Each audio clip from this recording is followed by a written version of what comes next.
हाँ बच्चों, तो आज हम लोग देखेंगे आईपीएसी नेम जो कार्बनिक यौगिकों का है। दरअसल कार्बनिक यौगिकों के लिए आईपीएसी नेम जो होता है कार्बनिक और अकार्बनिक यौगिकों दोनों का होता है। तो यहाँ पे हम लोगों को देखना है कार्बनिक यौगिकों का आईयूपीएसी नाम किस प्रकार उनका रखा जाता है, या का क्या नियम है और उन नियमों में कौन कौन सी प्रक्रियाएं होती हैं, उन्हीं सबको हम लोग आज यहाँ पे देखेंगे। तो कार्बनिक यौगिक में जैसे आईपीएसी नाम क्या है, एक विशिष्ट नाम होता है और एक सामान्य नाम होता है। तो सामान्य नाम जो होता है जैसे किसी व्यक्ति का घरेलू नाम और स्कूल का नाम होता है। तो स्कूल के नाम से स्कूल में देखते हैं या उनके बारे में जानना चाहते हैं तो पता चल सकता है, लेकिन घर के नाम से अगर स्कूल में पता किया जाए तो उसके बारे में कुछ पता नहीं चल पाता है। तो ठीक उसी प्रकार यहाँ पे कार्बनिक यौगिकों का आईपीएसी नाम और सामान्य नाम होता है। जैसा कि मेथेन है, मेथेन को अपने देश में मार्स गैस के नाम से भी जाना जाता है, जबकि अन्य देशों में मार्स गैस के नाम से हो सकता है न जाने, लेकिन मेथेन के नाम से पूरी दुनिया में CH4 को मेथेन के नाम से जान सकते हैं। तो यही है आईयूपीएसी नामकरण। जैसे कोई नियम होता है तो नियम जो है वो लागू होता है आईपीएसी के द्वारा। यहाँ पे जो विज्ञान का है कार्बनिक यौगिकों का, तो नामकरण ये संस्था आईपीएसी संस्था के द्वारा ये पारित किया गया, जिसके द्वारा हर जगह पे लागू हुआ। तो आज देखते हैं कार्बनिक यौगिकों के आईपीएसी नामकरण। आईपीएसी का जो पूरा नाम होता है international union of pure and applied chemistry. अब देखेंगे आईपीएसी के नामकरण के लिए मुख्य रूप से 3-4 पॉइंट होता है जिसके ऊपर आईपीएसी का नाम आधारित होता है, या जिसके बिना आईपीएसी जो है अधूरा होता है। तो मुख्य रूप से आईपीएसी कार्बनिक यौगिकों के आईपीएसी नामकरण निम्न भागों में की जानकारी आवश्यक होता है। मतलब आईपीएसी का नामकरण आप करने के लिए या नाम रखने के लिए आपको इन 4 तथ्यों की जानकारी आवश्यक है। इनके बिना आईपीएसी नाम जो होता है वो अधूरा होता है। जैसे पहला है इसमें मूल शब्द या रूट वर्ड, दूसरा है पूर्वलग्न, और तीसरा है आपका प्राथमिक अनुलग्न, और चौथा है द्वितीयक अनुलग्न। तो इसमें मूल शब्द क्या होता है? देखो, मूल शब्द जो है वो आपका कार्बन की संख्याओं के लिए प्रयुक्त शब्द होता है। जैसे कार्बन की संख्या 1 है तो उसके लिए मेथ का उपयोग या एथ का उपयोग, प्रोप का उपयोग, मतलब कार्बन की संख्याओं के लिए प्रयुक्त किए जाने वाले शब्द को, संक्षिप्त शब्द को, छोटे शब्द को कहा जाता है मूल शब्द या रूट वर्ड। या कार्बन की संख्याओं के लिए या कार्बन परमाणुओं के संख्याओं के लिए प्रयुक्त होने वाले शब्द को हम लोग कहते हैं मूल शब्द। और अब उसके बाद इसमें एक पॉइंट आता है, अगला जो है वह है पूर्वलग्न। से पूर्वलग्न है, पूर्वलग्न जो होता है क्या है कि मूल शब्द के ठीक पहले उपयोग किया जाता है।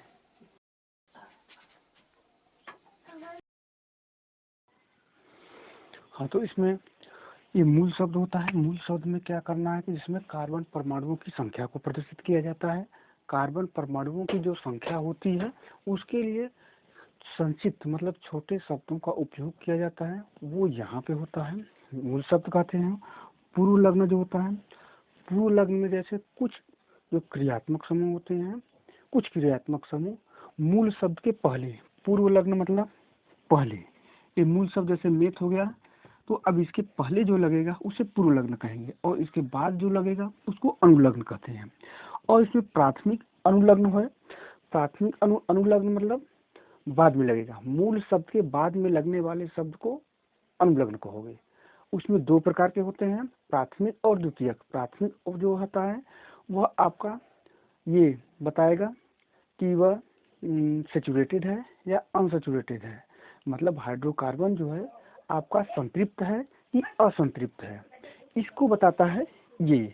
और द्वितीयक अनुलग्न इसके बाद ये मुख्य रूप से एल्केन, एल्किन, एल्काइन को इंडिकेट करेगा कि सिंगल बॉन्डेड है कि डबल बॉन्डेड है या ट्रिपल बॉन्डेड है। और ये आपका बाकी जो अल्कोहल, एसिड, एमीन, एमाइड, ये सब आएगा वो द्वितीयक में आ जाएगा। तो ये मुख्य रूप से है आपका क्रियात्मक समूह की प्राप्ति। अब इसमें उसी जो पीछे दिखाया गया है उसी का डायग्राम है। कार्बनिक यौगिक या आईपीएसी जो कार्बनिक यौगिक का नामकरण होगा वो उसमें क्या होगा, मूल शब्द होगा, मूल शब्द में और प्राथमिक अनुलग्न, पूर्वलग्न, द्वितीयक अनुलग्न। तो मूल शब्द में कार्बन की संख्या को व्यक्त किया जाएगा, जैसे मेथ है, प्रो, ब्यूट आएगा। और प्राथमिक अनुलग्न में मूल हाइड्रोकार्बन की प्रकृति दिखाया जाएगा, वह सैचुरेटेड है और अनसैचुरेटेड है, मतलब संतृप्त हाइड्रोकार्बन है या असंतृप्त है, ये इसके द्वारा पता चलेगा। और पार्श्व श्रृंखला पूर्वलग्न जो होगा, जैसे पूर्वलग्न में लग जाएगा कुछ पार्श्व श्रृंखलाएं होंगी और प्रतिस्थापक होगा या सहायक क्रियात्मक समूह होगा, या क्रियात्मक समूह की संख्या जब एक से अधिक होती है, डाई, ट्राई, टेट्रा, ये सब पहले लगेगा, मतलब मूल शब्द के पहले, जो मूल शब्द होगा उसके पहले लगेगा। द्वितीयक अनुलग्न जो होगा वो क्रियात्मक समूह जो है वरीयता क्रम के आधार पर लगेगा, मुख्य क्रियात्मक समूह जो है इसके अंतर्गत आएगा, तो इसमें ये रखा जाएगा। अब हम इसमें मूल शब्दों को, जैसे कार्बनिक यौगिक है तो इसमें जो मुख्य घटक है उनको बारी बारी से डिटेल में एक बार देखते हैं, क्योंकि इससे ज्ञान के बिना हम लोग आईपीएसी नाम नहीं कर पाएंगे। ठीक,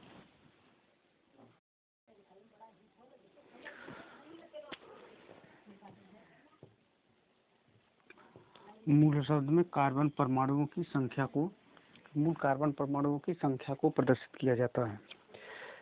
जो कार्बन के परमाणुओं की संख्या को, हाइड्रोकार्बन में कार्बन परमाणु की संख्या को संक्षिप्त रूप से या छोटे रूप में व्यक्त करता है। जैसे कार्बन 1 है उसको मेथ कहते हैं, या कार्बन 2 है उसको एथ कहेंगे। 3 कार्बन के लिए प्रो, 4 के लिए ब्यूट, 5 कार्बन के लिए पेंट, 6 कार्बन के लिए हेक, 7 कार्बन के लिए हेप्ट, और 8 कार्बन के लिए आक्ट, और 9 कार्बन के लिए नॉन, और 10 के लिए डेक, और 11 के लिए अनडेक, 12 के लिए डोडेक, 13 के लिए ट्राइडेक, 14 के लिए टेट्राडेक, और 15 के लिए पेंटाडेक, और 16 के लिए हेक्साडेक। इस प्रकार उपयोग किया जाता है। ये है कार्बन परमाणुओं के, हाइड्रोकार्बन में कार्बन परमाणुओं की संख्याओं के लिए प्रयुक्त शब्द। तो अब हम लोग देखेंगे दूसरा इसका टॉपिक। जैसे पहला था रूट वर्ड या मुख्य शब्द कहा जाता है, जो हाइड्रोकार्बन में कार्बन की संख्याओं को प्रदर्शित करता है। और दूसरा है पूर्वलग्न। पूर्वलग्न में जो है, पूर्वलग्न क्या है, मुख्य हाइड्रोकार्बन की श्रृंखला में प्रतिस्थापन करने वाले प्रतिस्थापकों व पार्श्व श्रृंखलाओं की संख्या व स्थिति प्रदर्शित करता है। तो कुछ पार्श्व श्रृंखला या पार्श्व श्रृंखलाओं की संख्या व स्थिति को प्रदर्शित करता है। तो इसमें मुख्य रूप से जैसे क्रियात्मक समूह की संख्या बढ़ जाती है, किसी क्रियात्मक समूह की संख्या 1 है तो कुछ नहीं लिखा जाता है उसके पहले, ठीक है, 2, 3, 4 है तो डाई, ट्राई, टेट्रा किया जाता है। तो ये मुख्य रूप से पूर्वलग्न के अंतर्गत आएगा। एल्किल ग्रुप आएगा। एल्किल ग्रुप क्या होता है, जब एल्केन से एक हाइड्रोजन माइनस कर दिया जाता है तो वो बनता है आपका एल्किल ग्रुप। जैसे मेथेन है, मेथेन से मेथिल हो जाएगा। जैसे CH4 है, CH4 से ये CH3 में बदल जाएगा। तो एल्किल ग्रुप में एल्केन से एक हाइड्रोजन को हटाने के फलस्वरूप जो प्राप्त होता है या जो सूत्र प्राप्त होगा या जो यौगिक प्राप्त होता है वो आपका कहा जाएगा एल्किल ग्रुप। जैसे मेथिन से मेथिल, एथिल, प्रोपिल, ब्यूटिल, ये सब हो जाएगा। और उसके बाद कुछ ग्रुप जो है, यह जैसे NO2 होगा, यह पूर्वलग्न आएगा। नाइट्रो एल्केन जुड़ेगा, नाइट्रो जुड़ता है इसमें। OR होता है, अल्काक्सी जुड़ता है। यक्स मतलब हैलोजन समूह, फ्लोरीन, क्लोरीन, ब्रोमीन, आयोडीन आएगा। तो fluoro alkane, chloro alkane, bromo alkane, iodo alkane ये किया जाएगा। और NO रहेगा तो ये नाइट्रोसो जुड़ता है एल्केन से ठीक पहले। तो ये कंडीशन है इसमें। ये है आपका मूल रूप से पूर्वलग्न। Alkyl group di, tri, tetra मतलब संख्याओं को प्रदर्शित करेगा। और उसके बाद ये nitro group, alkoxy group, halogen group, nitroso group, ये जो है आपका पूर्वलग्न को हम आगे तीसरा कंडीशन जो है अनुलग्न। अब हम लोग देखते हैं प्राथमिक अनुलग्न। अनुलग्न जो होगा वह होगा जो मूल शब्द के बाद में जुड़ता है। तो इसमें दो भागों में बांटा गया है, एक प्राथमिक अनुलग्न है और एक द्वितीयक अनुलग्न है। प्राथमिक अनुलग्न ये बताएगा कि हाइड्रोकार्बन आपका सैचुरेटेड है कि अनसैचुरेटेड है, मतलब हाइड्रोकार्बन आपका संतृप्त हाइड्रोकार्बन है कि असंतृप्त हाइड्रोकार्बन है, वो इसके अंतर्गत पता चलेगा। अब उसमें क्या आता है, जैसे एल्केन आएगा, एल्केन, एल्कीन और एल्काइन आता है।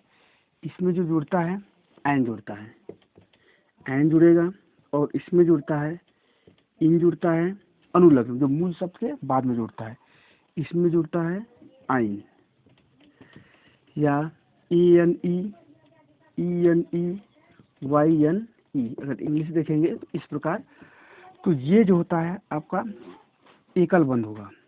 एल्केन जो होगा कार्बन और कार्बन के मध्य क्या होगा, सब सिंगल बॉन्ड होगा।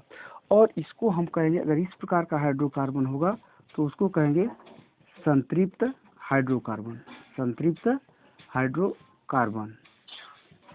और ये दोनों जो होगा, इसमें कार्बन और कार्बन के बीच में कम से कम एक डबल बॉन्ड हो, या इसमें कार्बन व कार्बन के बीच में कम से कम एक ट्रिपल बॉन्ड हो। तो ये दोनों जो आ जाते हैं वह असंतृप्त हाइड्रोकार्बन के अंतर्गत, हाइड्रोकार्बन,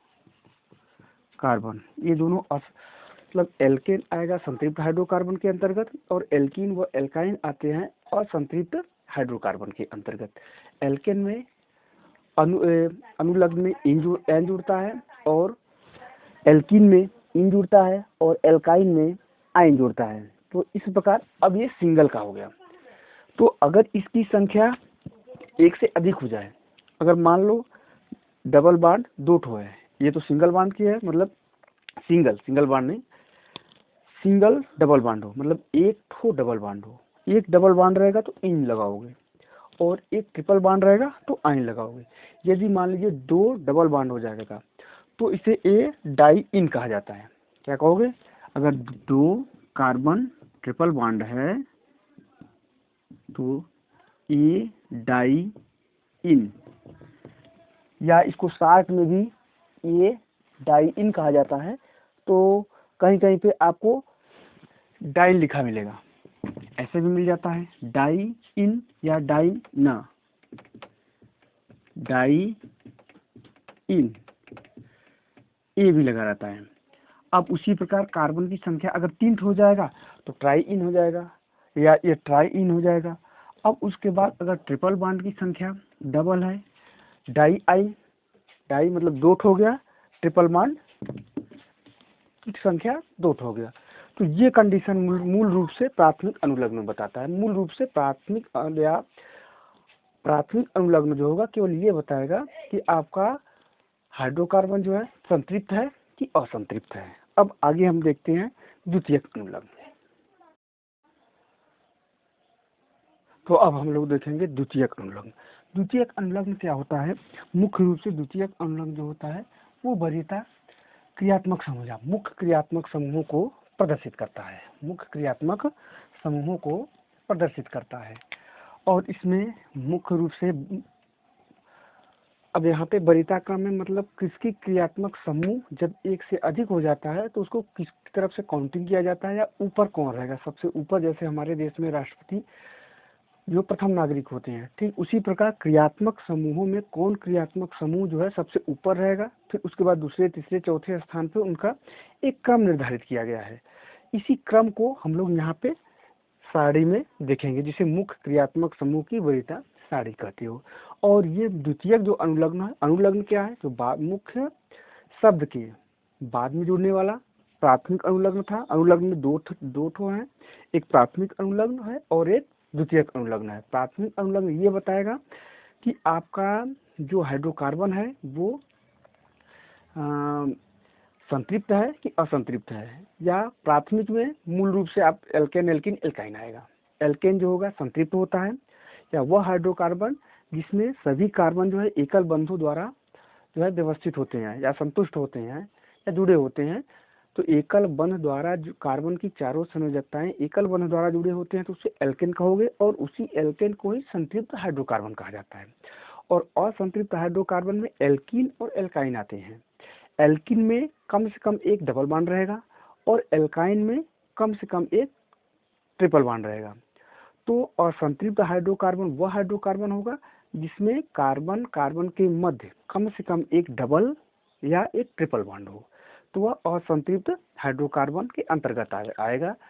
तो केवल ये बताएगा आपका प्राथमिक, और द्वितीयक में जो है वरीयता क्रियात्मक समूह को प्रदर्शित करेगा या मुख्य क्रियात्मक समूह को प्रदर्शित करेगा। तो अब इसमें सबसे ऊपर क्या है, आपका एसिड समूह होता है, और इसमें कुछ क्रियात्मक समूह है और उनके अनुलग्न और पूर्वलग्न है। तो इसमें मुख्य रूप से देखिए, सबसे ऊपर एसिड होगा, इसका पूर्वलग्न क्या है, कार्बोक्सी है, और इसका अनुलग्न जो है ओइक अम्ल, ओइक अम्ल या ओइक एसिड, OICACID अगर इंग्लिश में लिखा जाता है तो वो ICACID लिखोगे। सल्फो है, दूसरा है सल्फो, SO3H जुड़ता है, एक बैलेंस इसका खाली रहेगा जो जहाँ पे जुड़ने वाला होगा, जैसे C है CH3, अब इसमें COOH इस प्रकार जुड़ा होगा। तो एक संयोजकता ये मुख्य रूप से ऐसे जुड़ेगा, होता ऐसे है। तो एक संयोजकता इसका ही खाली होता है, तो बाकी कहीं पर भी जाके जोड़ेगा तो ये एक बॉन्ड जो दिखाया गया है वो संयोजकता के खाली होने की सूचना देता है। और तो SO3 सल्फो है, SO3H से प्रदर्शित किया जाता है, पूर्वलग्न इसका सल्फो है और अनुलग्न सल्फोनिक अम्ल होता है। और एस्टर COR है, COR में आपका एल्कॉक्सी कहते हैं इसको, एल्कॉक्सी OH या मुख्य रूप से OH जुड़ता है। और एसिड हैलाइड है, एसिड हैलाइड इसको कहते हैं, या हाइलोकार्बोनाइल का है कहोगे, और या ऑयल हैलाइड, जैसे CH3Cl CH3 CH3COCl है, ये एथिनोइल क्लोराइड कहा जाएगा। अब इसमें हैलोजन है, तो हैलोजन में क्या आएगा, फ्लोरीन, क्लोरीन, ब्रोमीन, आयोडीन आ जाएगा। जो यहाँ पे हम क्लोराइड कहेंगे, अगर एफ रहेगा तो फ्लोराइड, ब्रोमीन है तो ब्रोमाइड, आयोडीन है तो आयोडाइड कहेंगे। और CONH2 एमाइड कहते हैं, इसको कार्बेमाइल जुड़ेगा पूर्वलग्न में, अनुलग्न में एमाइड जुड़ता है। और उसके बाद साइनाइड है, साइनाइड में आपका जुड़ेगा साइनो, और उसके बाद अनुलग्न में जुड़ता है नाइट्राइल। और सातवां है आइसोसाइनाइड, आइसोसाइनाइड में ये जुड़ेगा आइसोसाइनो या आइसोसाइनाइड जुड़ता है, आइसोसाइनो, हाँ। और उसके बाद है आठवां है आपका एल्डिहाइड समूह, CHO समूह, CHO समूह में आपका फार्माइल जुड़ेगा या अल जुड़ता है, AL अल जुड़ता है, हिंदी में इसको AL कहेंगे, AL से अल होगा। अच्छा, OH समूह, इसमें संभवतः OH समूह कहीं पे छूटा हुआ है, हाँ। तो अब उसके बाद कीटोन समूह आता है 9वें स्थान पे। कीटोन में ऑक्सो या ओन जोड़ते हैं, ONE ओन। और इसी के बाद आएगा OH समूह, OH जो होता है आपका हाइड्रॉक्सिल समूह, एल्कोहल समूह होता है। और इसके प्रारंभ में जुड़ता क्या है, प्रारंभ में आपका जुड़ेगा OH के लिए हाइड्रॉक्सी से, OH के लिए जुड़ेगा हाइड्रॉक्सी, और इसमें आल जुड़ता है, आल, OL से आल, AL से आल। और इसके बाद ये 10वां हो गया। 11वां में थायोल SH होता है, जो सल्फेनाइल तो उसका पूर्वलग्न है, और अनुलग्न में थायोल जुड़ता है। और एमीन जो है 12वें पे आ जाएगा, 10, 11, 12। एमीन, एमिनो जुड़ता है पूर्वलग्न, और अनुलग्न में एमीन जुड़ता है। एमीन या ओ लिखा रहेगा, इसका इंग्लिश ए से शुरू है, उसमें ओ भी लिखा रहता है, ए भी होता है। और ये है आपका ओ ईथर ग्रुप, हाँ, इपॉक्सी या ऑक्सी, इथाक्सी एथेन, मेथाक्सी मेथेन, इस प्रकार होता है। ऑक्सी जुड़ता है आपका इधर। और उसके बाद एल्कीन, एल्काइन, एल्कीन में डबल बॉन्ड रहेगा, इसका पूर्वलग्न नहीं होता है, अनुलग्न में इन जुड़ता है। और एल्काइन में भी पूर्वलग्न नहीं होता है, आपका अनुलग्न आइन जुड़ेगा। अच्छा, इसमें एल्कीन में इन जुड़ेगा और एल्काइन में आइन जुड़ता है। ये 13 हो गया, ये 14 हो गया, ये 15। तो ये है आपका द्वितीयक अनुलग्न। तो हमारा चारों पूरा हो गया। चारों में क्या था, एक था आपका रूट वर्ड था, और उसके बाद प्राइमरी अनुलग्न था, नहीं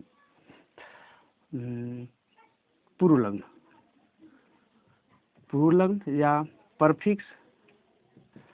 ऐसे देखें, रूट वर्ड या मुख्य शब्द ये पहला हो गया, और दूसरा हो गया पूर्वलग्न परफिक्स हो गया, और तीसरा है प्राथमिक अनुलग्न या प्राइमरी सफिक्स, और चौथा है द्वितीयक अनुलग्न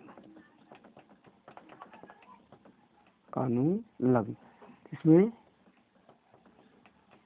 सेकेंडरी सफिक्स। तो ये पॉइंट ये चारों मुख्य रूप से जो उसके अवयव थे उसके बारे में हम लोग देख चुके। जो प्राथमिक, द्वितीयक और तृतीयक जो था वो हो गया। ठीक, मुख्य शब्द पूर्वलग्न अनुलग्न, मुख्य शब्द पूर्वलग्न अनुलग्न में दो भाग बढ़ जाएगा, प्राथमिक और द्वितीयक। तो अब हम लोग इस प्रकार मुख्य रूप से कौन सा क्रियात्मक समूह है तो उसके लिए किस शब्द का उपयोग किया जाएगा वो हम लोग इसके द्वारा देखेंगे। और कब करेंगे? जब क्रियात्मक समूह की संख्या हमारे पास 2 हो जाएगा तो किस तरफ से हम काउंटिंग करेंगे या किसको ज्यादा वरीयता देंगे वो निर्भर करेगा इस सारणी के ऊपर। तो मुख्य रूप से अब हम लोगों को आईपीएससी नेम के लिए थोड़ा सा नियम देखना होगा, और ये 4 पॉइंट थे। इन चारों पॉइंटों को हम लोग पीछे देख चुके। तो 4 पॉइंट इसके बेस या रीड कहे जाते हैं आईपीएससी का कार्बनिक के लिए, और कुछ नियम है जिसको हम आगे अब देखेंगे। अब उसमें हम देखेंगे जो आईपीएससी के नेम के अगले चरण में जो आईपीएससी कुछ नामकरण के नियम थे, मतलब कार्बन की श्रृंखलाओं को इसको 2-3 भागों में बांट दिया गया है। बांटने के आधार पर संतृप्त यौगिक, असंतृप्त यौगिक, क्रियात्मक समूह युक्त यौगिक और बहुक्रियात्मक यौगिक। ठीक, संतृप्त यौगिक ये आपका संतृप्त जिसमें कार्बन जिसमें केवल सिंगल बॉन्ड हो, इस प्रकार का यौगिक। और संतृप्त यौगिक जिसमें डबल बॉन्ड व ट्रिपल बॉन्ड हो, या डबल बॉन्ड हो या ट्रिपल बॉन्ड हो या दोनों हो, वो कंडीशन है। और क्रियात्मक समूह हो, मुख्य क्रियात्मक समूह जैसे COOH हो, OH हो, CHO हो, या जो वरीयता श्रेणी में दिखाया गया है वो क्रियात्मक समूह हो, एक तो केवल। और इसमें क्या है, जब क्रियात्मक समूह ऐसे हाइड्रोकार्बन या यौगिक जिसमें क्रियात्मक समूह की संख्या 1 से अधिक हो तो वो कंडीशन इसको 3-4 भागों में बांट दिया गया है। तो पहले हम देखते हैं संतृप्त यौगिक, ऐसा यौगिक या ऐसा हाइड्रोकार्बन जिसमें सारे कार्बन एकल बंध द्वारा व्यवस्थित हो, सिंगल बॉन्डेड हो और अनसैचुरेटेड हो। अनसैचुरेटेड नहीं, सैचुरेटेड में संतृप्त हाइड्रोकार्बन हो, या इस प्रकार का यौगिक होता है। इस प्रकार की व्यवस्था है।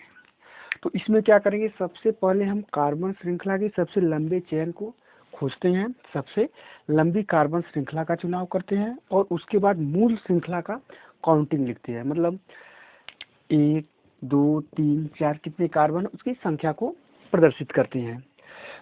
इसका जो मूल शब्द है अगर हम लोग देखना चाहें तो नाम कैसे होगा, मूल शब्द के ठीक पहले संख्यात्मक या पूर्वलग्नक है, संख्यात्मक पूर्वलग्न। जैसे संख्यात्मक पूर्वलग्न क्या होता है कि मोनो, डाई, ट्राई कोई क्रियात्मक समूह 1 से अधिक है, जैसे एल्किल ग्रुप 1 से अधिक है, ये तो पूर्वलग्न में आ जाएगा। एल्किल ग्रुप अधिक है या नाइट्रो ग्रुप अधिक है, 1 से अधिक है तो डाई लग जाएगा, 2 है तो डाई, 3 है तो ट्राई, 4 है तो टेट्रा, 5 है तो पेंटा, इस प्रकार लगाते हैं। और उसके बाद प्राथमिक अनुलग्न लगा के या द्वितीयक अनुलग्न लगाते हैं, मतलब जैसा रहेगा उस हिसाब से किया जाता है।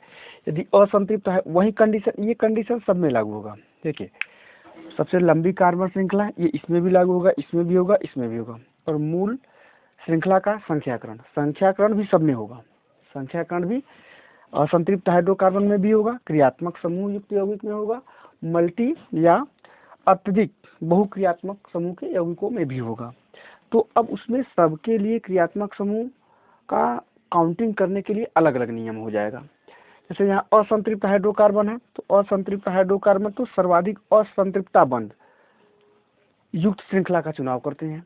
तो इसमें श्रृंखला पहले तो रख लेंगे, सबसे लंबी श्रृंखला का देख लेंगे। लंबी श्रृंखला के बाद डबल बॉन्ड या किस तरफ से द्विबंध युक्त नजदीक है या कम संख्या पाए। द्विबंध युक्त जो परमाणु है आपके हाइड्रोकार्बन में कम संख्या को प्राप्त कर रहा है, तो उस तरफ से काउंटिंग करेंगे। या सीधे कर सकते हैं डबल बॉन्ड जिस तरफ से नजदीक होगा उस तरफ से हम काउंटिंग करते हैं या संख्याकरण करते हैं। और द्विबंध त्रिबंध अगर सेम पोजीशन पे है तो द्विबंध से करेंगे। अब उसमें कभी कभी ऐसा मिलेगा कि केवल द्विबंध होगा या केवल त्रिबंध भी हो सकता है, मतलब कोई डबल बॉन्डेड है या कोई ट्रिपल बॉन्डेड है, अलग अलग हो सकता है। या कभी ऐसा भी आ सकता है कि डबल बॉन्डेड ट्रिपल बॉन्डेड भी अधिक हो सकता है, डबल बॉन्डेड भी कंपाउंड हो या ट्रिपल बॉन्डेड दोनों मिश्रित हो। या कभी ऐसा यौगिक मिलेगा जिसमें एक से अधिक डबल बॉन्ड हो या एक से अधिक ट्रिपल बॉन्ड भी हो सकता है। तो डबल बॉन्ड की संख्या अगर एक से अधिक है तो उसमें डाई ट्राई टेट्रा जैसा जितनी संख्या रहेगा वैसे लगा दिया जाएगा। या ट्राई बॉन्ड ट्रिपल बॉन्ड एक से अधिक है, मान लो 2 है तो डाई आइन लिखोगे, ए डाई आइन। ट्राई है मतलब 3 OH 3 ट्रिपल बॉन्ड है तो आप उसे ट्राई लगाएंगे। इस प्रकार होगा। इसमें अब संख्याकरण उसी प्रकार किया जाएगा। क्रियात्मक समूह सबसे लंबी श्रृंखला का चुनाव इसमें भी होगा। सबसे लंबी श्रृंखला से संख्याकरण का इसमें जो आधार होगा क्रियात्मक समूह और असंतृप्त बंध के आधार पर करोगे। अगर क्रियात्मक समूह मूल रूप से क्रियात्मक समूह देखोगे, क्रियात्मक समूह जिस तरफ से नजदीक होगा उस तरफ से आपका काउंटिंग होगा। और बहुक्रियात्मक यौगिक में ये कंडीशन आएगा कि आपका जो वरीयता श्रेणी है, वरीयता श्रेणी में जो क्रियात्मक समूह ऊपर होगा वह जिस तरफ से नजदीक रहेगा उस तरफ से काउंटिंग किया जाएगा। तो ये था कुछ सामान्य मूल रूप से नामकरण के नियम। जिसको आगे हम नियम, ये सारे नियम आपको विधिवत समझ में आ जाएगा जब इसका हम एक एक करके एक एक क्रियात्मक समूह का एग्जाम्पल लेके आगे चलेंगे। तो इसमें संतृप्त मूल रूप से आपको करना क्या है, सबसे पहले आपको देखना है ये मतलब क्रियात्मक समूह या नामकरण में आपको कार्बन की श्रृंखला, लंबी कार्बन श्रृंखला तय करना है। सबसे लंबी हो, सबसे लंबी कार्बन श्रृंखला मिलने के बाद उसका काउंटिंग करोगे। अब काउंटिंग का आधार आपका यौगिक कैसा है, संतृप्त हाइड्रोकार्बन है कि असंतृप्त हाइड्रोकार्बन है, उसके आधार पर उसका काउंटिंग किया जाएगा। काउंटिंग करने के बाद कौन सा क्रियात्मक समूह किस पोजीशन पे है वह संख्या उस क्रियात्मक समूह के लिए प्रयुक्त शब्द के पहले लिखेंगे और लिखने के बाद मूल अक्षर का प्रयोग करेंगे, मूल अक्षर या रूट वर्ड का उपयोग करेंगे। अगर पूर्ण लग्न है तो पूर्ण लग्न की संख्या दिखाएंगे। पूर्ण लग्न की संख्या दिखाने के बाद हम उसका रूट वर्ड लिखेंगे। रूट वर्ड के बाद अगर अनुलग्न है तो अनुलग्न का उपयोग करते हैं, अगर अनुलग्न नहीं है तो उस अवस्था में हम करेंगे उसको ठीक उसी प्रकार छोड़ देते हैं। तो इस प्रकार हम लोग नामकरण करते हैं, मतलब IPSC नामकरण में इन नियमों का आपके IPSC नेम का जो निचोड़ है यही है। ये है आपका मूल शब्द जिसमें कार्बन की संख्या को बताएगा। ये अगर पूर्व लग्न है उसमें तो पूर्व लग्न कितनी संख्या में है उसको दिखाओगे। अगर पूर्व लग्न ऊपर 2 3 4 है तो दो ट्राई डाई ट्राई टेट्रा पेंटा का उपयोग करोगे और जो पूर्व लग्न रहेगा तो उसका उपयोग करोगे। अगर नहीं है तो ये वाला नहीं लागू होगा। फिर प्राथमिक अनुलग्न देखोगे, प्राथमिक अनुलग्न है तो उसका उपयोग करते हैं, नहीं है तो द्वितीयक अनुलग्न है तो द्वितीयक अनुलग्न का उपयोग करेंगे। इसमें प्राथमिक अनुलग्न में आपका क्या दिखाएगा, एल्केन, एल्कीन, एल्काइन, इन सब का उपयोग किया जाएगा। कार्बन डबल बॉन्डेड और इसमें सिंगल बॉन्डेड रहेगा ये, और कार्बन डबल बॉन्डेड ये हो जाएगा, और कार्बन ट्रिपल बॉन्ड ये रहेगा, ये दोनों में रहेगा। तो मूल शब्द जैसे कार्बन की संख्या 5 है, पेंटेन हो जाएगा, पेंट है। प्राथमिक है तो प्राथमिक में एल्केन लगा है तो एन लग जाएगा तो पेंटेन हो जाएगा, और एक से अधिक संख्या में इन लगा है या आइन लगा है तो उसके हिसाब से उसकी संख्या को हम लोग दर्शाएंगे। अभी आगे देखेंगे तो पूरा का पूरा मैटर समझ में आ जाएगा एकदम।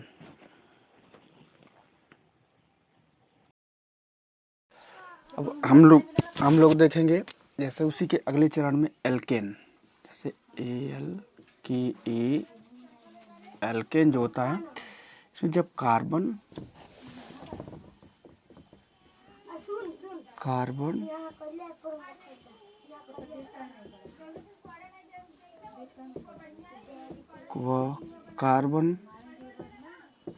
के मध्य एकल बंध हो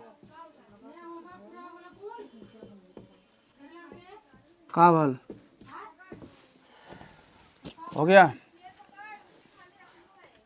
एकल बंध हो या इस प्रकार हो, तब इसको हम एल्केन कहते हैं। तो कार्बन की जनरली 4 संयोजकता होती है, चारों संयोजकताओं एकल बंध से जुड़ी होती है, तब उसको कहा जाता है का एल्केन। या इसको हम नाम के आधार पर तोड़ सकते हैं, जैसे एल्क होता है एल्क प्लस ANE, या alkane equal to alk plus ANE। अगर हम इसको मान लें मूल शब्द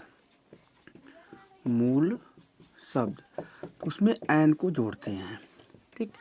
इसका जो सामान्य सूत्र होता है CnH2n प्लस 2 होता है, जो n होता है n बराबर कार्बन परमाणुओं की संख्या को व्यक्त करता है, ठीक। मूल शब्द ये असंतृप्त हाइड्रोकार्बन है, या अनसैचुरेटेड सैचुरेटेड संतृप्त हाइड्रोकार्बन होगा ना, या संतृप्त हाइड्रोकार्बन में आएगा ये। अब इसमें जैसे कार्बन की सब एकल बंध से जुड़े होंगे, तो अगर हम इस प्रकार दिखाते हैं सब एकल बंध से जुड़ा हुआ है इसका उपयोग जो है मतलब कार्बन की संख्या, इसके द्वारा हम एकल बंध युक्त कार्बन के यौगिक का निर्माण, सूत्र का निर्माण कर सकते हैं। इसमें यहाँ पे तो जितने कार्बन है, कार्बन की संख्या के दूना में 2 जोड़ दोगे तो वह हाइड्रोजन की संख्या को व्यक्त करेगा। जैसे यहाँ पे CH4 है, CH4 में कार्बन की संख्या 1 है, 1 का दूना 2 होगा, 2 में 2 जोड़ दिए तो आप हाइड्रोजन की संख्या को व्यक्त कर रहा है। अब जैसे कार्बन की श्रृंखला देखना है, मान लो इसमें आपको दिखाना है एक कार्बन का यौगिक, एक कार्बन का है तो n बराबर क्या करेंगे, 1 रख देंगे, CnH2n प्लस 2 है सूत्र, n बराबर कार्बन परमाणु की संख्या, तो कार्बन 1 हाइड्रोजन 2 गुणे 1 धन 2, या कार्बन 1 हाइड्रोजन 2 का गुणा 2 1 में करेंगे 2 हो जाएगा, 2 ही रह जाएगा, और फिर 2 और 2 जुड़ जाएगा 4 हो जाएगा। अब इसको या हम ऐसे लिख सकते हैं CH4, यह 1 लिखेंगे तब भी कार्बन की संख्या 1 गणना होगा, और नहीं लिखेंगे तब भी कार्बन परमाणु की संख्या में 1 गणना रहेगा इसका। तो यदि 2 कार्बन का यौगिक दिखाना है, हमें 2 कार्बन का यौगिक देखना है, या तो हम ऐसे कर लें कार्बन की संख्या में 2 का कार्बन की संख्या का दूना, या कार्बन की जो संख्या होगी उसकी संख्या का दूना से 2 अधिक हाइड्रोजन की संख्या होगी। जैसे 2 कार्बन का है C2H2 × 2 प्लस 2, या इसको हम लिख सकते हैं C2 2 दूनी 4 प्लस 2 6 हो जाएगा, या इसको हम इस प्रकार दिखा सकते हैं। ये हो गया इसका संरचनात्मक सूत्र। इस प्रकार हम, अब इसमें सब एकल बंध द्वारा जुड़ा हुआ है, 2 कार्बन से 6 हाइड्रोजन जुड़ा हुआ है, कार्बन की वैलेंसी 4 होती है, 4 कार्बन की संयोजकता और हाइड्रोजन की संयोजकता 1 है, तो सबकी यहाँ पे हाइड्रोजन का भी 1 संयोजकता व्यवस्थित हो गया, और कार्बन की भी संयोजकता 4 जो है व्यवस्थित है। तो इस प्रकार हम लोग इस सूत्र का उपयोग करके कोई यौगिक दिया है तो उसका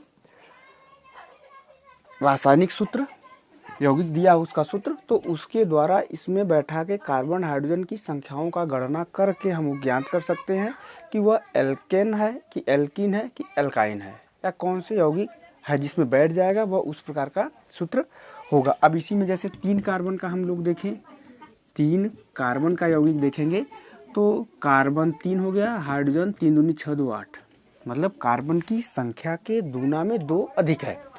तो अगर 1 2 3, अब इस प्रकार ये हो गया, ठीक। ये इसका अणु सूत्र, ये हो गया इसका सूत्र। तो इसके द्वारा हम कार्बन परमाणु को सूत्र के द्वारा उसमें ज्ञात कर सकते हैं। इसमें एल्केन में सब जो है एकल बंध से ही जुड़ा रहेगा, सबका सब सिंगल बॉन्डेड रहेगा। अब उसके कुछ हम लोग देखते हैं, नामकरण में देखते हैं, नाम देखते हैं किस प्रकार के लोग नाम लिखते हैं इसका। तो इसमें सबसे छोटा श्रृंखला मतलब सबसे छोटा सदस्य जो है एल्केन का ये होता है, CH4 है, CH4। अब इसमें एक ही कार्बन है, कार्बन की श्रृंखला में एक ही कार्बन है, अकेला है। तो अब इसमें एक कार्बन के लिए जो मूल शब्द का क्या होगा, मूल शब्द मेथ होता है, मेथ होता है, सब एकल बंध से जुड़ा हुआ है, तो एन को जोड़ दोगे तो ये हो जाएगा मेथेन। अब इसी प्रकार जैसे CH3 है, तो अब इसमें क्या करेंगे, 2 कार्बन है, कार्बन की श्रृंखला में 2 कार्बन है, 2 कार्बन सब एकल। अब इसमें एकल ये भी देखना होगा क्योंकि यह सब एकल बंध से ही जुड़े हैं, या कभी कभी ऐसे रहता है या कभी कभी नहीं रहता है। तो हम उसको अगर है तो ठीक है कि एल्केन है, हमको ये पता करना होगा कि यह एल्केन है कि नहीं है। तो उसके लिए हमें या तो खोलकर पूरा देख लेते हैं, 2 कार्बन है तो 2 कार्बन का हाइड्रोजन 3 से जुड़ा, इस कार्बन से 3 हाइड्रोजन जुड़ा हुआ है और इस कार्बन से भी 3 हाइड्रोजन जुड़ा हुआ है। तो अब क्या करेंगे, ये सब एकल बंध द्वारा जो है, मतलब सब क्या है, एल्केन है। सब कार्बन की 4 संयोजकता है, हाइड्रोजन की 1 संयोजकता है, अर्थात ये क्या हो गया, एल्केन है। या इसका हम अणु सूत्र देख लेते हैं, कार्बन की संख्या 2 है, हाइड्रोजन की संख्या 6 है। तो अब क्या है, इसमें बैठ रहा है, अगर यह बैठ रहा है तो एल्केन है, नहीं तो कोई अन्य है। तो कार्बन की संख्या के दूना में 2 जोड़ते हो, अगर 2 है तो 2 दूनी 4 हो जाएगा, 4 2 6, मतलब इस सूत्र में अगर बैठ जा रहा है तो यह आपका एल्केन है। अब देखते हैं नाम, 2 कार्बन है, 2 कार्बन को हम एथ कहते हैं, एथ में एन को जोड़ देते हैं तो ये हो जाता है आपका एथेन। या इंग्लिश में दिखाएंगे तो ETH प्लस ANE प्लस क्या हो जाएगा, ये ETHANE, एथेन हो जाएगा। अब इसी प्रकार जैसे CH3 CH2 CH3 हो गया, 3 कार्बन है। अब 3 कार्बन के लिए क्या कहते हैं, प्रोप कहते हैं। 3 कार्बन में हम लोग प्रोप कहते हैं, PROP plus ANE equal to आएगा प्रोपेन, प्रोपेन हो जाएगा। या हिंदी में लिखेंगे इसी को तो हो जाएगा prop plus ane equal to propane. तो इस प्रकार एल्केन का हम लोग नामकरण करते हैं। अब इसी प्रकार जैसे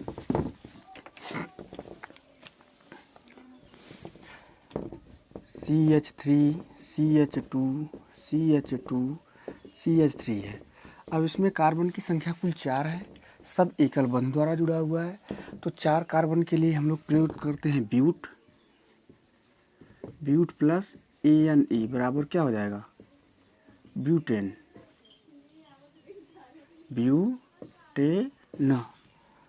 ब्यूटेन हो गया। और इसी प्रकार जैसे CH3 CH2 CH2 CH2 CH3 कितना हो गया, 2 2 4 1 5, 5 है। तो 5 कार्बन के लिए मूल शब्द हम लोग क्या देखते हैं, ब्यूट के 5 कार्बन के लिए पेंट होता है, तो पेंट हिंदी में लिखेंगे तो पेंट प्लस एन, ये हो जाएगा पेंटेन, पेंटेन। या CH3 CH2 CH2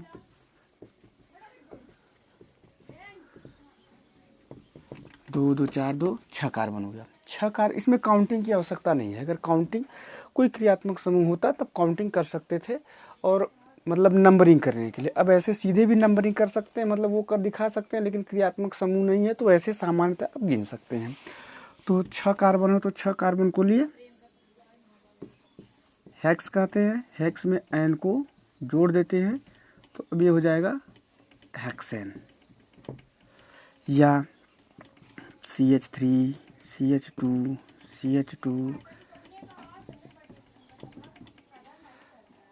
CH2 CH3 2 2 4 2 6 7 7 carbon के लिए हेप्ट कहा जाता है।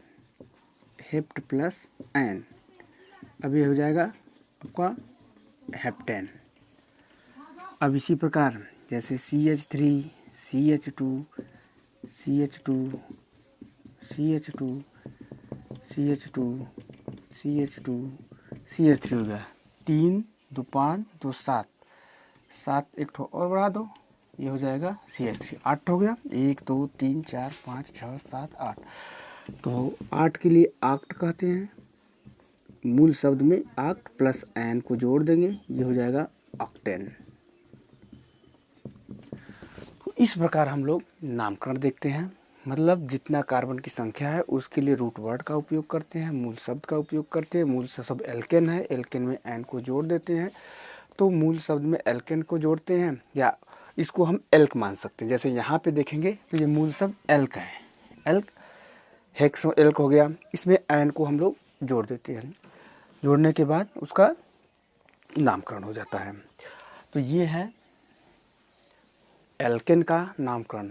आपको इस प्रकार ऐसे आपको समझ में आया होगा कि इस प्रकार एल्केन का नामकरण किया जाता है। और अब अगर हम इसकी संरचना सूत्र बना दें, अगर कभी ये गायब रहेगा तो आपको इसको संरचना, जितने कार्बन से जितना हाइड्रोजन जुड़ा हुआ है उतना जोड़कर देखा जा सकता है कि वो उसका क्या है, कि वह किस कैटेगरी का है, मतलब एल्केन है कि नहीं। अभी तो हम प्रारंभ में एल्केन ही पढ़ रहे हैं। इसका अणुसूत्र भी हम लोग देख सकते हैं। कभी कभी ये इसके अणुसूत्र के आधार पर देता है नाम। जैसे मान लीजिए इसका अणुसूत्र निकालना होगा तो क्या करेंगे हम, कार्बन की संख्या 1 2 3 4 5 6 7 8, कार्बन 8 ठो है। अब हाइड्रोजन 3 2 5 2 7 2 9 2 11 11 13 18, हाइड्रोजन 16 1 17 1 18। अब ये इसका अणुसूत्र है, ये अणुसूत्र हो गया, ये इसका सामान्य सूत्र है। तो अब इसमें इसके इस प्रकार दिया रहेगा तब भी हम लोग ज्ञात कर सकते हैं इस यौगिक का नाम। तो अभी एल्केन क्या है, क्योंकि देखिए अब एल्केन को समझना बहुत महत्वपूर्ण होता है, क्योंकि मूल रूप से हाइड्रोकार्बन जितनी है प्रारंभ इसका इसी से होगा, एल्केन से ही। अब इसमें संतृप्त हाइड्रोकार्बन है।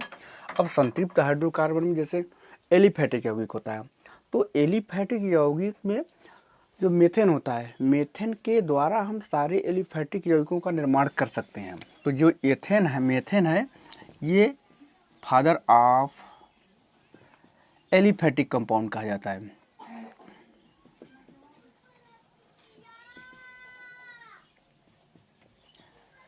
मेथेन को फादर ऑफ एलिफैटिक कंपाउंड कहा जाता है। तो एल्केन, एल्केन का आपको बहुत महत्वपूर्ण है समझना पूरा आईपीएसी नेम जानने के लिए, और बहुत ही सरल है, क्योंकि कार्बन की संख्या देखना है। कार्बन की संख्या में मूल शब्द को आपको लेना है, मूल शब्द में एन को जोड़ देना है। जितना मूल शब्द रहेगा, मूल शब्द में मतलब कार्बन की श्रृंखला जितनी बड़ी है उसमें कितने कार्बन हैं, उस कार्बन के लिए मूल रूप से मूल शब्द कौन सा उपयोग होगा। जैसे 5 कार्बन होगा तो 5 कार्बन के लिए किस शब्द का उपयोग है, 4 कार्बन है तो 4 कार्बन के लिए किस शब्द का उपयोग है, 1 कार्बन है तो उसके लिए किस शब्द का उपयोग है। उसको करने के बाद उसमें एन जोड़ देते हैं तो वो आपका मिल जा रहा है ये कार्बन की इस यौगिक का आईपीएसी नेम। अब आगे हम लोग देखते हैं एल्कीन का आईपीएसी नाम। तो हम लोग अब देखेंगे एल्कीन। जैसे पीछे देखे थे हम लोग एल्केन था, एल्केन में क्या है, सब सिंगल बॉन्ड से जुड़ा हुआ है। एल्केन का सबसे छोटा सदस्य 1 कार्बन का होता है, जबकि एल्कीन का और एल्काइन का 1 कार्बन का यौगिक नहीं होता है। इसमें न्यूनतम जो प्रारंभ होता है 2 कार्बन का पहला सदस्य होता है। तो उसी प्रकार इसमें एल्कीन जो होगा, एल्कीन में एथीन जो होगा वह पहला सदस्य माना जाएगा। जबकि एल्केन में क्या था कि मेथेन जो था CH4 जो था वह पहला सदस्य था। तो अब इसमें क्या देखेंगे, इस डबल बॉन्ड में एक सिग्मा बंध होता है, एक पाई बंध होता है। जबकि कार्बन के इस प्रकार देखा गया होगा तो उसमें जहाँ पे एकल बंध सब सिग्मा बंध होता है, एकल बंध में सब सिग्मा बंध होता है। यहाँ पर भी सिग्मा बंध सिग्मा बंध सिग्मा बंध सिग्मा बंध, और डबल बॉन्ड में एक सिग्मा बंध पाया जाएगा और एक ठो पाई बंध मिलेगा हमें। ठीक, इसमें जो नाम लिखेंगे हम, कार्बन व कार्बन के बीच में कम से कम एक द्विबंध हो, एक से अधिक हो, तब भी वह आपका एल्कीन ही कहा जाएगा। लेकिन कम से कम हमारे पास एक डबल बॉन्ड रहना चाहिए। और इसमें इसके IPAC नाम में मूल शब्द में इन को जोड़ा जाता है, ENE, या एल्क माना जाए। मूल शब्द को अगर हम एल्क माने तो एल्क में इन को जोड़ दोगे तो एल्कीन हो जाएगा। इसका जो सामान्य सूत्र है CnH2n है। कार्बन की संख्या का दूना हाइड्रोजन होगा, हाइड्रोजन की संख्या जो होगा कार्बन की संख्या का ठीक दूना होगा। इसमें ध्यान देने योग्य बात यह है कि डबल बॉन्ड में एक कार्बन का यौगिक नहीं होगा। जैसे मेथेन कहते हैं तो इस प्रकार मेथिन होना चाहिए चाहता था, लेकिन यहाँ पे शर्त है कि 2 कार्बन के मध्य डबल बॉन्ड हो, तो ऐसा नहीं होता है, इस प्रकार की व्यवस्था नहीं दिखाई जाती है। अब हम लोग जैसे द्विबंध का कर रहे हैं, तो द्विबंध में सबसे छोटा कार्बन, सबसे छोटा जो सदस्य है वो यही है। अब इसमें या इसको हम लोग लिख सकते हैं C2H2 या इस प्रकार। कार्बन की संख्या का दूना हाइड्रोजन होगा, वो होगा आपका एल्कीन। जबकि एल्केन में कार्बन की संख्या के दूने में 2 अधिक था, दूने में 2 अधिक हो जाए तो वह एल्केन हो जाएगा। ठीक दूना रहेगा तो वह आपका एल्कीन होगा। दूने में 2 कम हो तो आपका एल्काइन होगा, जिसको हम लोग आगे देखेंगे। या हम लोग इसको इस प्रकार लिख सकते हैं CH डबल बॉन्ड CH। अब इसमें एथ है, 2 कार्बन है, तो 2 कार्बन के लिए एथ का उपयोग किया जाता है। एथ में इनको जोड़ देंगे, डबल बॉन्ड है तो हम लोग क्या जोड़ेंगे, इनको जोड़ेंगे, तो ये हो जाएगा आपका एथीन। ठीक, और इसी प्रकार जैसे CH डबल बॉन्ड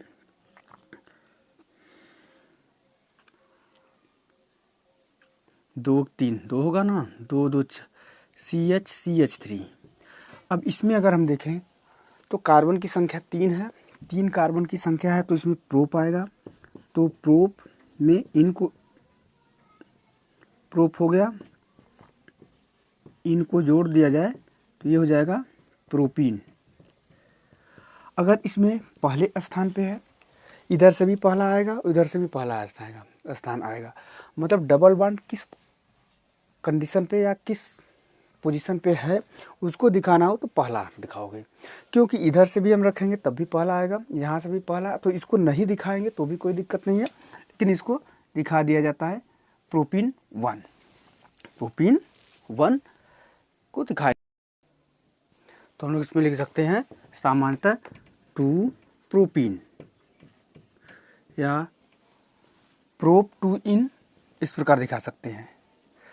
तो जैसे CH2 double bond CH CH2 CH3, तो 1 2 3 4 कार्बन होगा, 4 कार्बन है, 2 नहीं 1 आएगा, इसमें 1 दिखा सकते हो, 2 नहीं रहेगा। या प्रोपीन कर दो तो 3 4 ब्यूटीन हो जाएगा, 4 कार्बन है तो ब्यूट हो जाएगा, तो इसको हम लोग कहेंगे ब्यूटीन।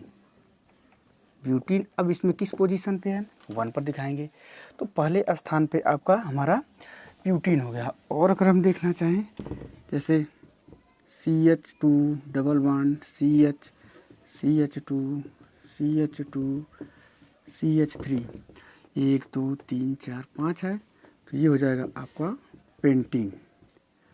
पेंटीन या 1 पेंटीन या पेंटीन 1 कर सकते हैं। इस प्रकार हम उसका नामकरण करते हैं। या इसको हम सब लोग लिख सकते हैं पेंट 1 इन, पेंट 1 इन, या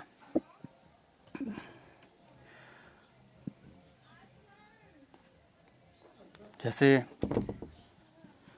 CH3 CH double bond CH2 CH2 CH3 है, तो 1 2 3 4 5, तो दूसरे स्थान पे 1 2 3 4 5, कुल 5 कार्बन है। 5 कार्बन में दूसरे स्थान पे आ रहा है, तो इसमें हम लिख सकते हैं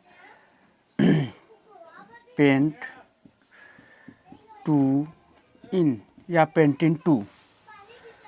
पेंटिन 2 को हम लोग आसानी से इसको दिखा सकते हैं।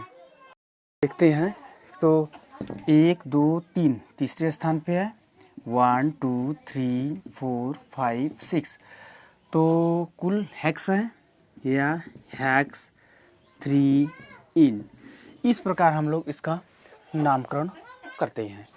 तो अब हम लोग यहाँ पे क्या कर रहे हैं कि डबल बॉन्ड है और संतृप्त हाइड्रोकार्बन है, द्विबंध युक्त हाइड्रोकार्बन है, तो इसमें मूल शब्द में आपका इन जुड़ रहा है, इन को जोड़ दे रहे हैं, बाकी सब प्रोसेस वही है। अगर इसको हम बॉन्ड, अगर कभी कभी ये इस प्रकार दिया रहता है, जैसे CH2 CH CH2 CH2 CH3, तो इसके लिए हमको अंदाज लगा कर देखना पड़ता है कि मतलब जैसे इस कार्बन की संयोजकता 4 है, कार्बन की संयोजकता 4 होती है, तो क्या 4 इसका बैलेंस है? कार्बन एक हाइड्रोजन यहाँ पे होगा, न्यूनतम वो सिंगल बॉन्ड से जुड़ा होगा, कम से कम सिंगल बॉन्ड से तो जुड़ा ही होगा। या तो हम उसका अणुसूत्र निकाल कर कार्बन और हाइड्रोजन की संख्या को गिन कर इस सूत्र में रख दें, इस सूत्र में रखते हैं तो उसके आधार पे आ जाता है, या तो फिर ये अलग अलग कार्बन की संख्याओं के क्रियात्मक संयोजकता को गिन कर ज्ञात किया जाता है, इसका नामकरण करते हैं। या तो हम लोग ऐसे भी लिख सकते हैं इसको, ब्यूट 1 इन, या प्रोप 1 इन। इस प्रकार हम लोग इसका नामकरण करते हैं। अब उसमें ब्यूटी क्या कहते हैं,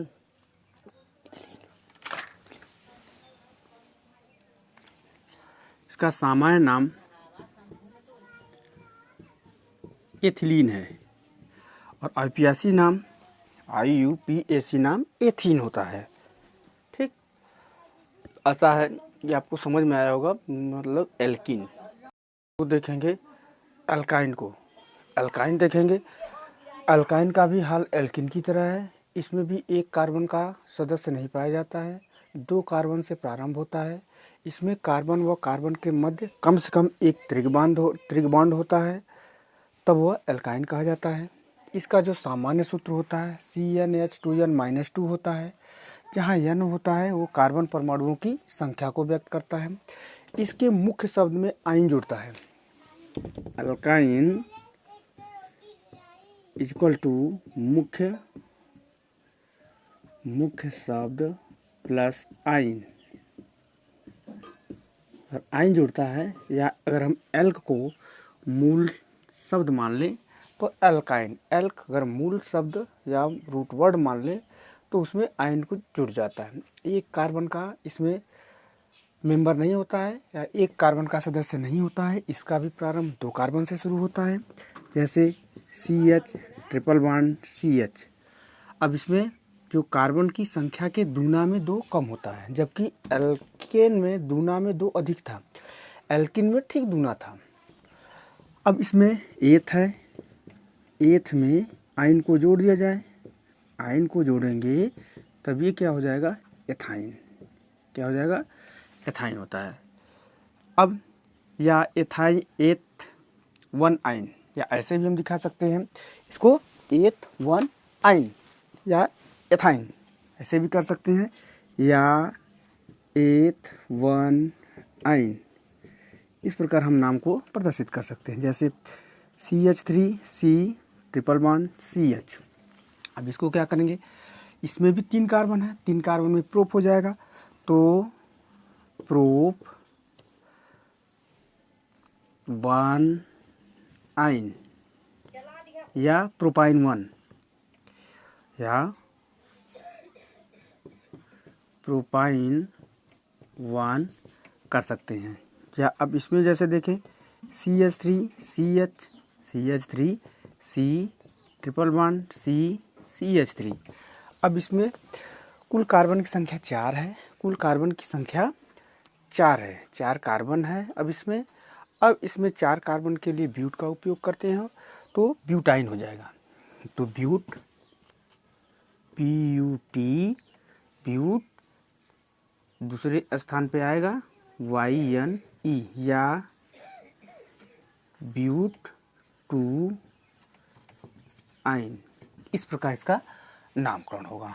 और उसी में अगर CH triple bond C CH CH2 CH2 CH3 हो जाएगा। 1 2 3 4 5 कार्बन है, 5 कार्बन को हम लोग लिखेंगे पेंट, पहले स्थान इन है तो इसको पेंटाइन 1 या इसको हम लिख सकते हैं पेंटाइन 1 कर सकते हैं। इस प्रकार इसमें एल्काइन का नामकरण होता है। अब इसमें संख्या जैसे जैसे बढ़ती जाती है उस प्रकार उसका नाम बदलता जाता है। मान लीजिए हमारे पास डबल बॉन्ड और ट्रिपल बॉन्ड दोनों है तो क्या करेंगे, जैसे CH double bond CH2 double bond CH CH2 C triple bond CH। तो पहले स्थान पे इधर भी है तो डबल बॉन्ड की तरह 1 2 3 4 5 इस प्रकार हम लोग काउंटिंग करेंगे। काउंटिंग करने के बाद अब क्या लिख सकते हैं, हम लोग लिख सकते हैं इसमें 5 कार्बन है तो पेंट लिख देंगे, पेंट 2 1 आइन 1 इन होगा ना, 1 इन 4 आइन। इस प्रकार इसका अगर एक से अधिक है तो नाम होगा। ठीक, हम लोग देखेंगे अम्ल समूह या कार्बोक्सिलिक अम्ल COOH होता है। इसमें एक कीटोन समूह OH समूह होता है, कार्बोनिल समूह होता है ये, और ये हाइड्रॉक्सिल समूह होता है। ये आपका कार्बोनिल ग्रुप और ये हाइड्रॉक्सिल ग्रुप मिलकर आपका एसिड ग्रुप बनाता है। इसमें एल्केन में ओइक अम्ल जुड़ता था, अभी तक हम लोग देखते एल्क में जुड़ता था, मेथ में जुड़ता था, एथ में जुड़ता, एल्क में जुड़ जैसे मेथ में एन जोड़े मेथेन एथेन प्रोपेन ब्यूटेन होता था। डबल बॉन्ड का जुड़ता है तो मेथ में इन जुड़ा, ट्रिपल बॉन्ड में जुड़ा तो एथ में आइन जुड़ा। तो इस प्रकार अब एल्केन में जुड़ रहा है पूरा, आप मान ली कि वो एल्केन हो गया, मतलब एकल बंध का यौगिक हो गया। अब इसमें जैसे HCOOH सबसे छोटा कार्बन ये है, सबसे छोटे कार्बन में आपका एक कार्बन है, एक कार्बन में मेथेन हो जाएगा होगा, एक कार्बन का यौगिक जो पीछे हम लोग मेथ ले रहे थे अब मेथेन हो जाएगा। इसमें ओइक अम्ल को जोड़ देंगे, ओइक अम्ल को जोड़ेंगे तो ये हो जाएगा आपका मेथेनोइक अम्ल, मेथेनोइक अम्ल। ठीक, मेथेनोइक अम्ल होगा। या इंग्लिश में लिखेंगे तो METHANE ई माइनस होगा प्लस OICACID, तो ये हो जाएगा आपका मेथेनोइक एसिड, ई माइनस हो जाएगा। मतलब जितने भी एल्केन है, एल्केन के अगर इंग्लिश वाले नाम में ई लास्ट में आएगा तो उसको हटाकर ओइक अम्ल को या OICACID को जोड़ देंगे तो वह उसका अम्ल में उसका नाम हो जाएगा। इसको जनरली फार्मिक एसिड भी कहा जाता है। इसका जो सामान्य नाम है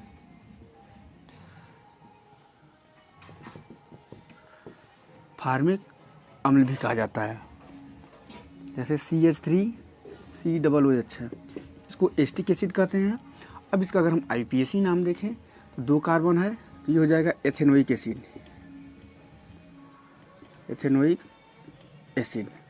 और उसी प्रकार जैसे CH3CH2COOH हो तो इसे क्या कहेंगे, प्रोपेनोइक एसिड कहेंगे, प्रोपेनोइक एसिड। और इसी प्रकार जैसे CH3 CH2 COOH हो तो 1 2 3, तो ये हो जाएगा आपका ब्यूटेनोइक एसिड।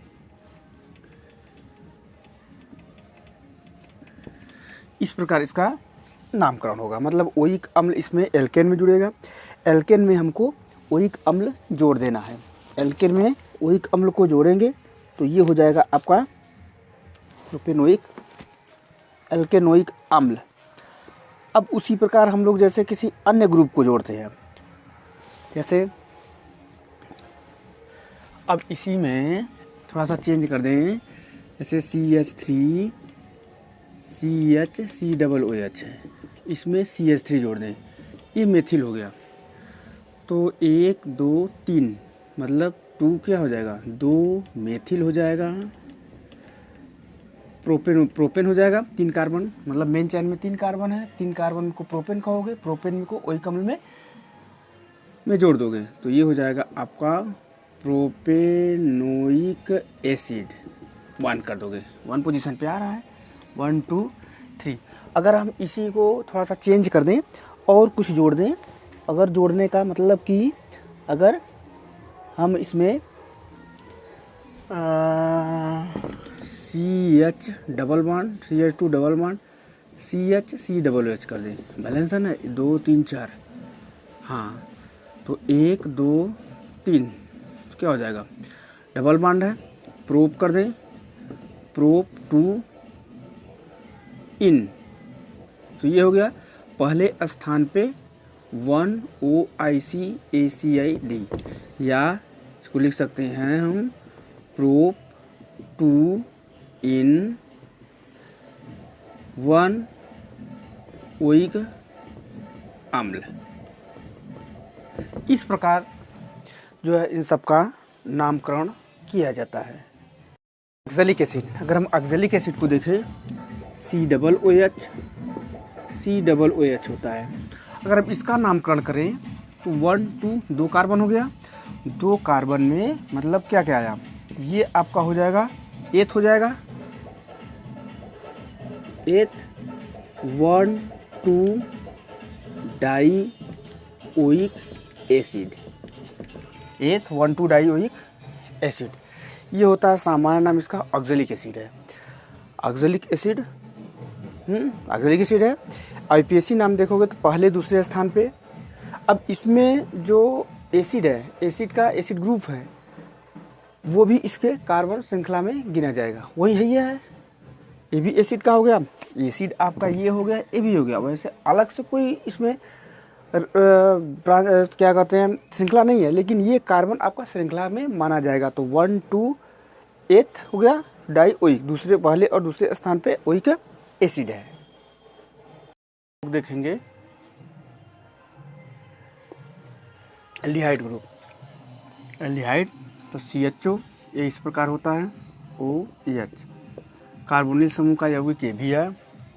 जैसे हम लोग एसिड देखें कार्बोनिल समूह का कंपाउंड था, ये भी कार्बोनिल समूह है। अच्छा, ये फंक्शनल ग्रुप होता है, फंक्शनल ग्रुप जैसे एसिड है, एमाइड है, ये सब फंक्शनल ग्रुप है। फंक्शनल ग्रुप या क्रियात्मक समूह वह परमाणु या परमाणुओं का समूह जो होता है जो यौगिक के रासायनिक गुणों का परिवर्तन करता है, या जिसके आधार पर रासायनिक गुण यौगिक का तय होता है, उसे क्रियात्मक समूह कहते हैं। तो अब इसमें जैसे इसका सामान्य सूत्र CnH2n+1 CHO होता है, वहीं पुराना हाल जहाँ n बराबर नंबर ऑफ कार्बन होता है, कार्बन CH CHO है, कार्बन की संख्या 1 है, तो 1 कार्बन के लिए मेथेन कहोगे। अच्छा देखो, मेथेन में अल जोड़ दोगे, या हिंदी में अल, अंग्रेजी में जोड़ोगे तो ई को माइनस कर दोगे, ठीक। तो ये हो जाएगा आपका मेथेनल, मेथेनल, या मेथेन प्लस अल बराबर मेथेनल होगा। इसी प्रकार जैसे CH3 CHO हो जाएगा, ये हो जाएगा आपका एथेनल, कार्बन वाला CHO ग्रुप है। और इसी प्रकार जैसे CH3 CH2CHO हो तो ये हो जाएगा आपका प्रोपेनल। और इसी प्रकार जैसे CH3CH2CH2CHO होगा तो ये हो जाएगा आपका ब्यूटेनल। तो 4 कार्बन है, तो 4 कार्बन के लिए जनरली ब्यूट का उपयोग करते हैं। तो ब्यूट में आपका एन जुड़ेगा, ब्यूट में अल जुड़ेगा, तो ये हो जाएगा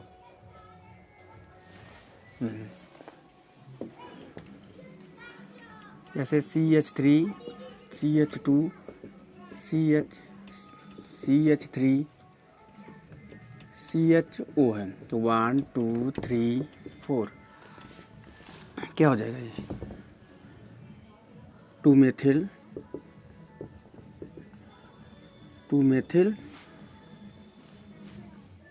हो जाएगा ब्यूटेनल,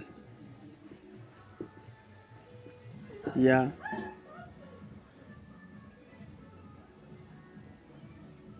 जैसे CH3 CH2 CH2 CH3 OH CH2 CHO है 1 2 3 4 5 इस प्रकार हो जाएगा। तो तीसरे स्थान पर 3 मेथिल हो गया। ब्यूटेनल नहीं पेंटेनल हो जाएगा, पेंटेनल 1 अच्छा 3 ऑल इसका लिख सकते हैं। ठीक, इस प्रकार इसमें इन सबका नामकरण होगा जनरली। अब उसमें जैसे हम अब इसमें मान लो CH2 डबल बॉन्ड CHO कर दें, तब 1 2 3 हो जाएगा। तो क्या करेंगे 3 को प्रोप मान लेंगे, प्रोप हो गया,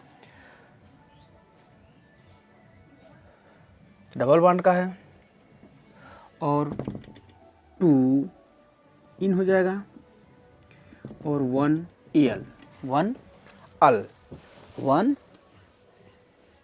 अल हो जाएगा। और इसी प्रकार अगर हम और यौगिक देखेंगे जैसे CH3 CH double bond CHO, इसमें क्या हो जाएगा 1 2 3 4, इसमें ब्यूट मान लो जाइए, इसके है ब्यूट किस स्थान पे है, दूसरे स्थान पे, ब्यूट 2 1 अल, ब्यूट 2 इन होगा ना, 2 डबल बॉन्ड है तो इन 1 या हाँ 1 जो होगा 1 अल 1 AL सॉरी 1 AL। इस प्रकार जो है हम लोग इसका नामकरण करते हैं। क्या है कि CH जुड़ेगा, मेथेन में एक कार्बन है, CHO ग्रुप है। इसको ध्यान देना है कि ये क्रियात्मक समूह है लेकिन उसका कार्बन मूल चयन में गिना जाएगा। तो जैसा कि पीछे वाले में भी हुआ था, ठीक उसी प्रकार CHO एक कार्बन है, मेथेन है, मेथेनल हो गया, एथेनल 3 कार्बन है, propanal 4 carbon butanal 5 pentanal, hexanal, heptanal, इस प्रकार हो जाएगा। अब उसमें क्रियात्मक समूह एल्किल ग्रुप दिखा रहे हो, एल्किल ग्रुप दूसरे स्थान पे है, दूसरे स्थान 2 मेथिल दिखा दो, दूसरा पोजीशन जो है दूसरे स्थान पे मेथिल हो गया। मेथिल जोड़ने के बाद आप इसको दिखा दिए, ठीक। हम लोग देखेंगे हाइड्रॉक्सी ग्रुप। हाइड्रॉक्सी ग्रुप में जनरली OH समूह होता है। अब OH समूह में क्या मिलेगा को अल्कोहल, या इसी को अल्कोहल समूह भी कहते हैं, ठीक ना, अल्कोहल समूह। तो इसमें ऑल जुड़ता है। अगर पूर्व लग्न देखेंगे तो हाइड्रॉक्सी जुड़ता है। तो यहाँ पे क्या जोड़ेंगे, मेथेनॉल हो जाएगा, मेथेन प्लस ऑल जोड़ दो, ये हो जाएगा आपका मेथेनॉल, ठीक। और इसी प्रकार जैसे CH3 CH2 OH को जोड़ दोगे, एक कार्बन है, एक कार्बन के लिए मेथेन मानोगे एल्केन में, इसका अनुलग्न है क्या है, OH का आल जुड़ता है या OL जुड़ेगा, तो आल जोड़ दोगे तो मीथेन में ए आ और ए मिलकर आ बन जाएगा, मेथेनॉल हो जाएगा। इसी प्रकार ये हो जाएगा आपका एथेनॉल हो जाएगा। और इसी प्रकार जैसे CH3 CH2 CH2 OH है तो ये हो जाएगा आपका प्रोपेनॉल हो जाएगा 2। हाँ, और इसी प्रकार जैसे CH3 CH2 CH2 CH2 OH हो गया, तो ये हो गया आपका ब्यूटेनॉल। ब्यूटेनॉल मतलब 4 कार्बन है, 4 कार्बन है, 4 कार्बन के लिए एल्केन में हम लोग ब्यूटेन मानते हैं, ब्यूटेन माना गया है। और OH समूह के लिए आल जोड़ रहे हो तो ब्यूटेनॉल हो जाएगा। और उसी प्रकार जैसे CH3 CH2 CH2 CH2 CH2 OH है, 1 2 3 4 5 कार्बन है, 5 कार्बन के लिए पेंटेन होता है, तो ये हो जाएगा आपका पेंटेनॉल। ठीक, इस प्रकार इसमें आल को हम लोग जोड़ते हैं और जोड़कर उसका नामकरण करते हैं।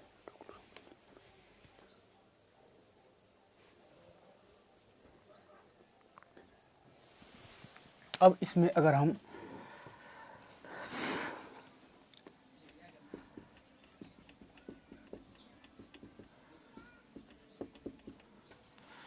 तो 1 2 दूसरे स्थान पे आ रहा है, तो ये हो जाएगा प्रोपेनॉल। प्रोपेनॉल 2 हो जाएगा ये, या दूसरे स्थान पे आ रहा है 1 2 3, या जैसे CH3 CH2 CH2 OH है, यहाँ पे CH3 है, तो क्या हो जाएगा 1 2 3, तो 1 2 3 हो जाएगा, तो 2 हो जाएगा मेथिल, 2 मेथिल प्रोपेनॉल 1। या अब ऐसे अगर चेंज किया जाए CH3 CH2 CH3 C2H5 CH2 OH। अब इसमें 1 कार्बन 2 3 4 1 2 3 4 होता, तो वहीं से प्रक्रिया चलेगा। अभी एक क्रियात्मक समूह आप इसको मानोगे, ये हो गया ये हो गया। ठीक, तो या तो इसमें इसकी संख्या बढ़े तो 1 2 नीचे चले आओगे, तब ये क्रियात्मक समूह होता। अगर हम इसको 3 7 मान लें, तब अब ये आपका इस प्रकार हो जाएगा 1 2 3 4 न होके 1 2 3 4 5 6 हो जाएगा, 2 ये 3 2 5 हो जाएगा, 6 नहीं 5 होगा। या हम इसको लिख सकते हैं ऐसे, जैसे CH3 CH2 घट जाएगा CH3 CH2 CH3 अब CH2 OH। अब इसमें क्या होगा 1 2 3 4 5, तब ये आपका एथिल हो जाएगा। और इस कंडीशन में इसका नामकरण होगा तो 1 2 ये नहीं रहेगा 2, हाँ क्या होगा 2 मेथिल 2 एथिल हो जाएगा ना, 2 एथिल, दूसरे स्थान पे एथिल मान लोगे, और फिर दूसरे स्थान पे 2 मेथिल 2 एथिल 2 एथिल, क्या हो गया 5 है पेंटेनॉल 1, इस प्रकार हो जाएगा। अगर संख्या यहाँ पे C2H5 ही होता तब तो वह मतलब नाम क्या कहते, कार्बन श्रृंखला चुनते वक्त अगर हॉरिजॉन्टल होना चाहिए, हॉरिजॉन्टल होने पर संख्या बराबर है तो ठीक है, हम नीचे नहीं जाएंगे या ऊपर नहीं जाएंगे। लेकिन अगर संख्या कार्बन की बढ़ रही है तो हम ऊपर नीचे जाएंगे। तो यहाँ पे 3 कार्बन हो जाता है, 1 2 3 3 2 5 1 2 3 4, इधर सीधे जाएंगे तो 4 ही पे रहे हैं, और नीचे चले जा रहे हैं तो हम 5 पे हो जा रहे हैं, तो इसलिए संख्या नीचे बढ़ जाती है। तो ये है, इसमें एल्कोहल है, एल्कोहल में आल जुड़ेगा, आल में मेथेनॉल एथेनॉल प्रोपेनॉल ब्यूटेनॉल इस प्रकार होता है। तब इसमें लास्ट में आपको आल हम लोग जोड़ देते हैं। अब हम लोग देखेंगे एमीन ग्रुप। एमीन ग्रुप में जैसे नाइट्रोजन की वैलेंसी 3 होती है, इस प्रकार होगा। एक वैलेंसी खाली होगी, एक लोन पेयर रहेगा, बेसिक नेचर को इंडिकेट करेगा ये। अब उसमें जैसे CH3 है, CH3NH2 है, तो मेथेन हो जाएगा। मेथेन में एमीन को जोड़ोगे तो मेथेनामीन हो जाएगा, METHA मेथेनामीन। और यहीं अगर CH3 CH2NH2 हो तो ये हो जाएगा आपका एथेनामीन। और जैसे CH3 CH2 NH2 है, इसको कहेंगे CH3 प्रोपेनामीन।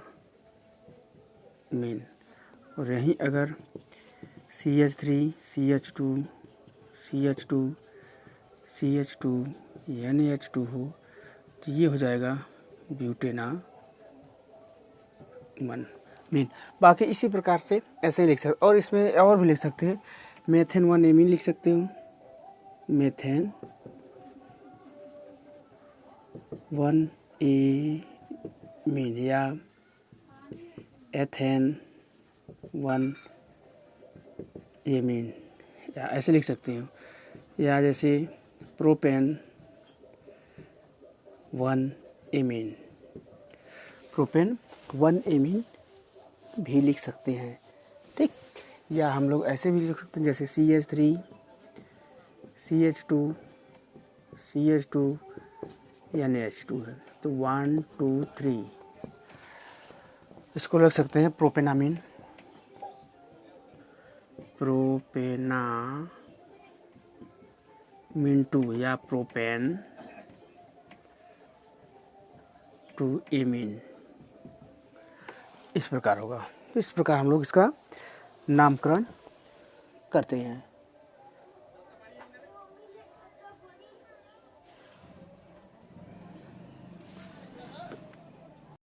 थोड़ा सा देखें, इसको ध्यान दें। तो इसमें क्या है, ये ना एमीन ग्रुप बीच में आता है।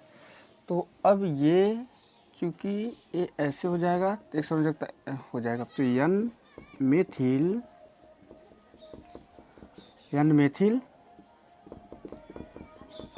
एथेनामीन, इस प्रकार लिखाएंगे N मेथिल एथेनामीन, ठीक, N मेथिल एथेनामीन। और इसी प्रकार, जबकि ये इसमें ऐसा नहीं था, ये जो हाइड्रोजन था, हाइड्रोजन जो है अपना अलग था, ये बीच में मिल रहा है। और इसी प्रकार अगर हम लोग इसको देखें कि जैसे CH3 CH2 N CH3 CH3, अब इसमें नॉर्मल दिखाया जाएगा N di methyl, N di methyl, N di methyl ethanamine, N di methyl ethanamine, इस प्रकार दिखाएंगे। जो छोटा वाला भाग होगा उसको मेथिल मान लिया गया, N डाई मेथिल एथेनामीन। वही चीज़ इसमें भी था, N डाई मेथिल एथेनामीन। उसमें एक ठो मेथिल था, जबकि इसमें जो है डबल मेथिल है। अब इसमें एक तो मेन चेन, जैसे ये आपका मेन चेन होगा, इसका ए मेन चेन हो गया। तो अगर इसी में हम लोग अगर इस प्रकार देखें CH3 N CH3 CH3, तो अब ये या इसको कोई दो ठो आप ग्रुप में मान लोगे, एक को मेन चेन में मानोगे, तो N डाई मेथिल मेथेनामीन, ये प्रमुख है। बाकी सब ये तो वैसे ही चल जैसे सामान्य नियम है, यही देखना है मूल रूप से। इसमें अगर नाइट्रोजन अगर एमीन समूह बीच में आता है तो जो छोटा समूह है उसको एल्किल ग्रुप मान लिया जाएगा, और एक चैन जो होगा वो आपका मूल चैन मान लिया जाएगा। जैसे ये एक चैन हो गया, जैसे इसमें सब सेम है, तो ये भी ये जरूरी नहीं कि इधर वाला ही माना जाए, इसको भी हम लोग एल्किल ग्रुप मान सकते थे। तो चूंकि नाइट्रोजन की जो वैलेंसी होती है 3 होती है, 3 में तीनों वैलेंसीज जो हैं वो उसी के साथ जुड़ा हुआ है। तीनों वैलेंसीज नाइट्रोजन के एल्किल ग्रुप के साथ जुड़ा हुआ है। तो कम से कम 2 ठो आपको एल्किल ग्रुप मान लीजिए और 1 ठो वो माना जाएगा। ठीक, क्या है, एमीन ग्रुप में अगर पूर्व लग्न जोड़ोगे तो एमिनो जोड़ोगे, अनुलग्न जोड़ोगे पूर्व लग्नक जोड़ोगे तो एमिनो, अनुलग्नक जोड़ोगे तो एमीन। तो एल्केन में जुड़ रहा है एमिनो एल्केन। एल्केना वैसे पूर्व लग्न को रखोगे तो एमिनो एल्केन होगा, नहीं तो अनुलग्न को रखा जा रहा है तो एल्केनामीन। एल्केन में एमीन जोड़ रहा है तो मेथेनामीन, एथेनामीन, प्रोपेनामीन, इस प्रकार हो जाएगा। ये जो सामान्य कंडीशन ये है इसकी। हम लोग देखेंगे एमाइड समूह। एमाइड समूह में CONH2 को एमाइड समूह कहा जाता है, जिसमें CO कार्बोनिल समूह है, NH2 जो होता है वो एमीन समूह है, या इसको सामान्य सूत्र जो होता है RCONH2 होता है। R जो होता है एल्किल समूह है। एल्किल समूह जैसा कि हम लोग पीछे भी देखे हैं कि एल्केन से जब एक हाइड्रोजन को हटा दिया जाता है या विस्थापित हो जाता है तो उसमें जो बचता है उसी को एल्किल समूह कहते हैं। नामकरण में एल्केन से एल्किल हो जाएगा, मेथेन से मेथिल, एथेन से एथिल, प्रोपेन से प्रोपिल, इस प्रकार हो जाता है। जैसे इसमें सबसे छोटा कार्बन होता है HCONH2, एक कार्बन है, इसमें एमाइड जुड़ेगा, मेथेन में एमाइड जुड़ेगा तो ये हो जाएगा मेथेनेमाइड, मेथेनेमाइड हो जाएगा। मेथेन में एमाइड मतलब एक कार्बन है, एक कार्बन में आपका जुड़ेगा एमाइड तो मेथेनेमाइड हो जाएगा। अब इसी प्रकार जैसे CH3 CONH2, इसमें ये इतना क्रियात्मक समूह है, क्रियात्मक समूह का कार्बन भी इसमें जुड़ता है। तो ये 2 कार्बन हो गया। अब यहाँ पे 2 कार्बन हो गया, 2 कार्बन में एथेनेमाइड हो जाएगा, एथेनेमाइड।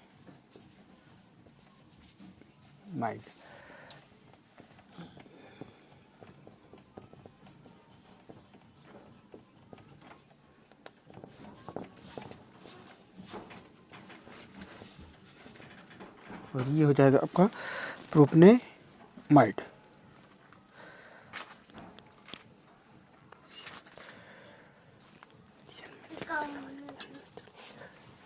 अब इसी में अगर कुछ दूसरा देखा जाए, जैसे हाँ थोड़ा सा चेंज कर दें तो HCONHCH3 HCONHCH3, ये हो जाएगा आपका मेथिल ग्रुप, ये हो जाएगा एमाइड ग्रुप। तो ये हो जाएगा आपका एन मेथिल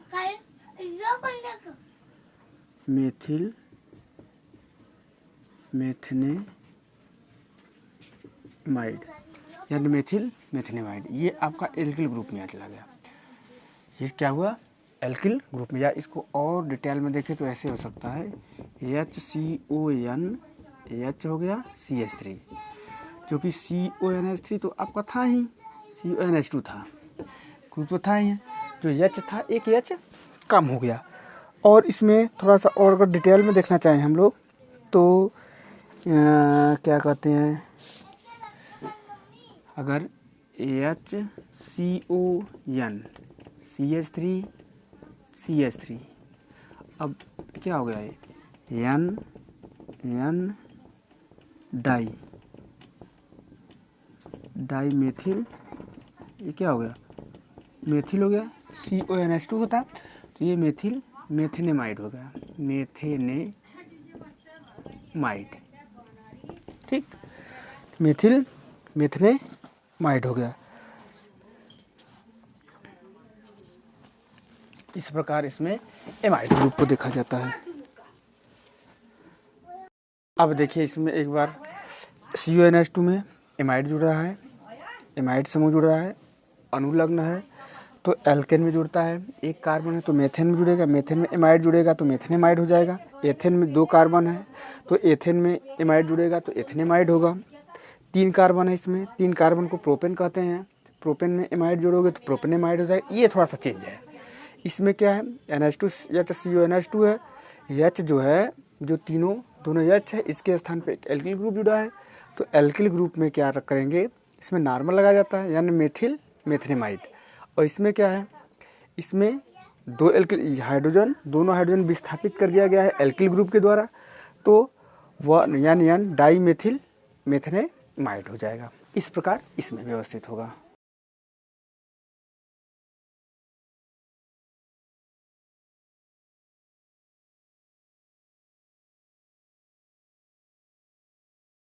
हाँ बच्चों, तो अब हम लोग देखेंगे साइनाइड समूह। साइनाइड का सूत्र होता है CN होता है। इसमें कार्बन की 4 संयोजकताओं में से एक संयोजकता जो होती है वो आपका खाली रहता है, और 3 संयोजकता जो होता है वो नाइट्रोजन के 3 संयोजकता से आपस में सहसंयोजक बंध द्वारा जुड़ा रहता है। तो इसमें एल्केन लास्ट में नाइट्राइल जुड़ता है, अनुलग्न और पूर्व लग्न देखोगे तो इसका साइनो जुड़ता है। पूर्व लग्न के रूप में साइनो और अनुलग्न के रूप में नाइट्राइल जुड़ता है। जैसे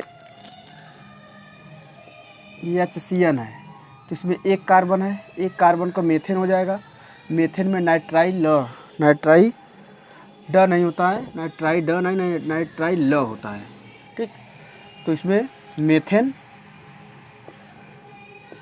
methane plus nitrile equal to हो जाएगा मेथेन नाइट्राइल। जैसे CH3 CN होगा तो ये हो जाएगा आपका एथेन नाइट्राइल। और यही अगर CH3 CH2 CN हो तो इसको कहेंगे हम प्रोपेन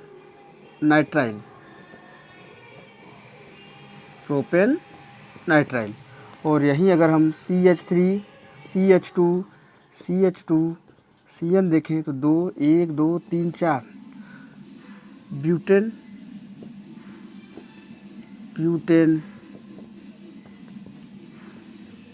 नाइट्राइल होगा। ठीक, ये इस प्रकार होता है आपका साइनाइड का। जनरली अगर हम लोग तो जैसे CH2CN अगर इसका नामकरण करना हो तो 1 2 3 4 तो क्या हो जाएगा, ब्यूट 1 2 डाई नाइट्राइल। या इसी को हम लोग इस प्रकार देख सकते हैं, जैसे CH2 CH2 CN 1 2 3 4 5 क्या हो जाएगा, 5 को पेंट मान लेंगे। अभी बीच में नहीं आ रहा है, इसका कार्बन नहीं गिना जाएगा। ये हो गया पेंट 1 3 5 ट्राई नाइट्राइल। उम्मीद है कि आप लोगों को समझ में आया होगा, आएगा इस प्रकार। अब इसमें CN होता है। अब इसमें नाइट्राइल है, नाइट्राइल में साइनो अगर पहले जोड़ा जाता है तो साइनो भी जुड़ता है। तो साइनोमेथेन या साइनो एथेन, साइनोप्रोपेन, साइनोब्यूटेन किया जा सकता है। तो इसमें प्रारंभ में आपको ब्यूट जुड़ा है, ब्यूट है तो उसको लास्ट में 1 2 दूसरे पहले और पहला दूसरा नहीं है, सॉरी पहला चौथा है ना, पहले और चौथे स्थान पे साइनाइड है। इसमें भी 1 3 5 राइट है, सही है। तो इस प्रकार इसमें इसका नामकरण किया जाता है। देखेंगे आइसोसाइनाइड ग्रुप जो यानी C होता है, इसमें ये लगभग उससे मिलता जुलता है। अब इसमें जैसे CH3NC है, CH3NC तो ये क्या होगा आपका हमारा मेथेन आइसोसाइनाइड।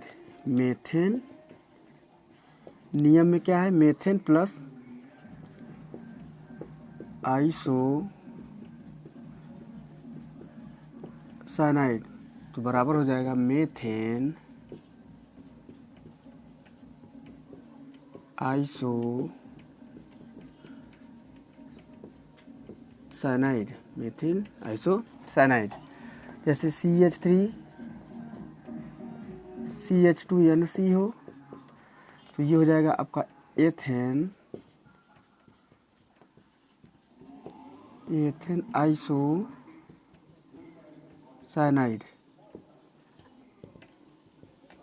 और यही अगर CH3 CH2 CH2N या NH नहीं NC है, C रहेगा तो एक कार्बन, दो कार्बन, तीन कार्बन, तीन कार्बन हो गया। देखो ये आपका आइसोसाइनाइड, इसमें दोनों कार्बन नहीं जुड़ रहा है, ये इसको ध्यान दीजिएगा, क्योंकि किस में जुड़ेगा किस में नहीं जुड़ेगा। तो यहाँ पे 1 2 3 प्रोपेन हो जाएगा,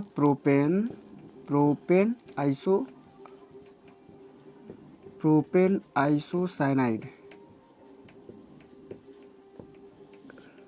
और यहीं जैसे CH3 CH2 CH2 CNO, ये हो जाएगा आपका ब्यूटेन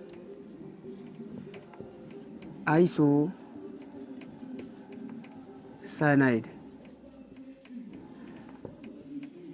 ब्यूटेन आइसोसाइनाइड। इस प्रकार इसका नामकरण होता है। अब जैसे CH3 CH2 3 2 5 NC रहेगा ना।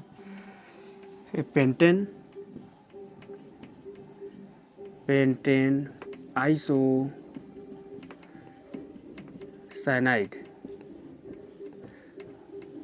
अब इसमें क्या करना है, कार्बन की श्रृंखला दिखाना है, जितना कार्बन है उसको गिन लेना है, गिनने के बाद उसमें आइसोसाइनाइड को जोड़ देना है। और किस में जोड़ोगे, एल्केन में हम लोग जोड़ेंगे। जैसे एल्केन इतना आपका मेन चेन होगा, 1 2 3 4 कार्बन, 4 कार्बन के ब्यूटेन कहते हैं। इतना आपका 1 2 3 4 5 पेंटेन हो गया। आइसोसाइनाइड को हम लोग इसमें जोड़ रहे हैं। आगे हम देखेंगे ईथर को, लोग देखेंगे ईथर को। ईथर क्या है, ये ऑक्सीजन होता है। ऑक्सीजन की 2 संयोजकताएं होती है, दोनों संयोजकताओं से एल्किल समूह जुड़ा हुआ होता है। उसमें एक तरफ को एल्काक्सी जोड़ा जाता है, एक तरफ को एल्केन बना दिया जाता है। जो कार्बन मतलब जो एल्किल समूह का कार्बन छोटा होता है उसमें एल्काक्सी किया जाता है, बाकी एल्केन हो जाता है। जैसे CH3OCH3, इसको ईथर कहते हैं, इसको डाइमेथिल ईथर कहोगे सामान्य भाषा में। और एक कार्बन इसके साथ जुड़ गया, ऑक्सीजन के साथ जुड़ेगा तो ये मेथ से हो जाएगा मेथाक्सी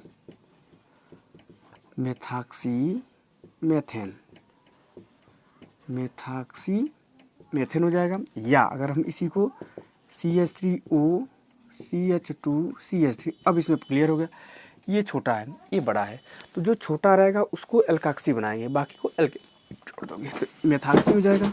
ये हो गया आपका मेथाक्सी एथेन। अब इसी में जैसे CH3 CH2O CH2 CH3 हो तो ये आपका बराबर है, एक किधर कोई भी ऑक्सीजन के साथ जुड़ जाएगा, तो ये हो गया आपका एथाक्सी एथेन हो जाएगा। ये एथाक्सी एथेन मानेंगे। अब उसके बाद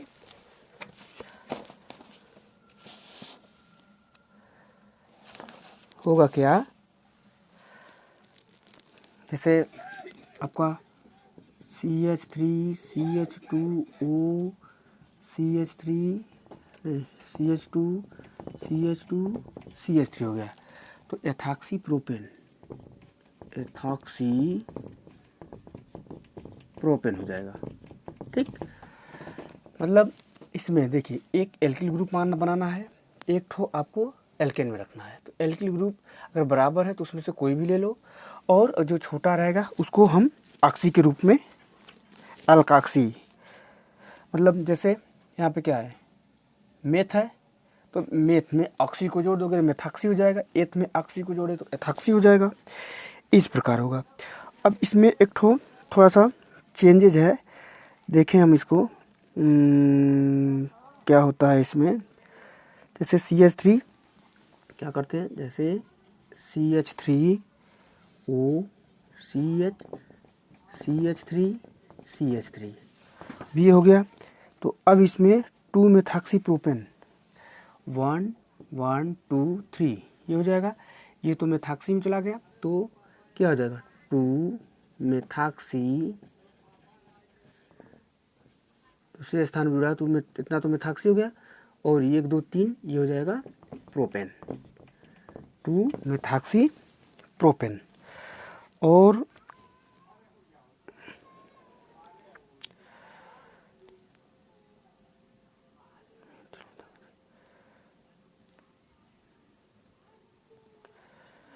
इस प्रकार ये यौगिक आपका बनेगा।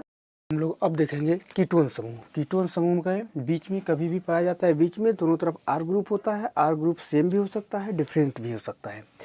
जैसे इसमें जुड़ता है ओन, एल्केन में alkane plus one equal to alkanone होता है, या ALKANE, ई को माइनस कर दो, ONE को जोड़ा जाता है तो ये हो जाता है एल्केनोना। जैसे CH3CO CH3 है, 3 कार्बन है तो 1 2 3 हो गया तो प्रोपेन हो जाएगा, propane plus one equal to प्रोपेनोना जाएगा। जैसे CH3 CH2 CO CH3 CH2 CH3 ये क्या हो जाएगा 1 2 3 4 5, तो ये जाएगा पेंटेनोन, पेंटेनोना। पेंटेनोन 3 होगा, ये प्रोपेनोन 2 होगा, प्रोपेनोन 2 होगा। और यहाँ पे 3 1 पेंटेन, जैसे CH3 CO CH2 CH2 CH3 1 2 3 4 5 pentanone 2 या पेंटेनोन 2, या क्या लिख सकते हैं, या हम लोग एक और नाम लिख सकते हैं पेंटेन, पेंटेन 2 O 2 ओन, या इसको लिख सकते हैं पेंटेन 3 ओन, इसको लिख सकते हैं प्रोपेन, या प्रोपेन 2 ओन। ओन जुड़ता है तो उसको वैसे भी लिखा जा सकता है और इस प्रकार भी लोग लिख। अब इसमें देखते हैं तो इस प्रकार है 1 2 3 4 होगा, तो तीसरे स्थान पर मेथिल है तो 3 मेथिल क्या हो जाएगा ब्यूटेनोना 2, दूसरे स्थान पे ये हो जाएगा, ठीक। 3 मेथिल 1 2 3 4 हो गया, 3 मेथिल ब्यूटेनोन हो जाएगा। या जैसे CH3 CH2 C2H5 CO CH3 है तो 1 2 3 4 5 हो गया, तो 3 हो गया एथिल, तीसरे स्थान पे एथिल हो जाएगा। ये क्रियात्मक समूह हो गया, ये भी हो गया 3 एथिल, पेंटेन है तो पेंटेनोना 2 या पेंटेन 2 ओन किया जा सकता है। इस प्रकार मतलब कीटोन समूह में आपका जब भी CO जुड़ेगा हमेशा बीच में रहेगा। ये कार्बोनिल समूह का कंपाउंड है, इसमें ओन जुड़ता है, दोनों तरफ से एल्किल ग्रुप जुड़े होते हैं। एल्किल ग्रुप सेम भी हो सकते हैं या डिफरेंट भी हो सकते हैं। सेम होगा तो सममित कहा जाता है, सममित कीटोन, और अलग अलग हो गए तो असममित कीटोन कहा जाता है। अब इसमें ओन जुड़ता है, ये उस तरफ से जुड़ा जाता है CO जिस तरफ से CO की एक तरफ कार्बन की संख्या कम हो। जैसे इसमें कम है, इसमें दोनों तरफ सेम है, इसमें भी बराबर है, इसमें कम है, तो इस तरफ से करेंगे। अगर बीच में हो रहे दोनों तरफ कार्बन की संख्या बराबर है तो उसको चाहे जिधर से कर सकते हो। इस प्रकार क्रियात्मक। तो अब हम लोग देखेंगे एस्टर समूह। एस्टर समूह का सामान्य नाम है RCOR के सामान्य सूत्रों द्वारा इसको प्रदर्शित किया जाता है। इसको एल्किल एल्केनोएट कहा जाता है। Alkyl alkanoate, alkyl alkanoate, alkyl alkanoate मतलब जो कम या ये वाला ग्रुप हो गया, या हम इसको ऐसे कर सकते हैं RCOOR, ये वाला जो ग्रुप होगा वह एल्किल समूह बनेगा। क्या बनेगा? एल्किल बनेगा। और ये इतना एल्केनोइड बनेगा। मतलब कार्बन की संख्या में वेट को जोड़ दीजिए। चलो ठीक है।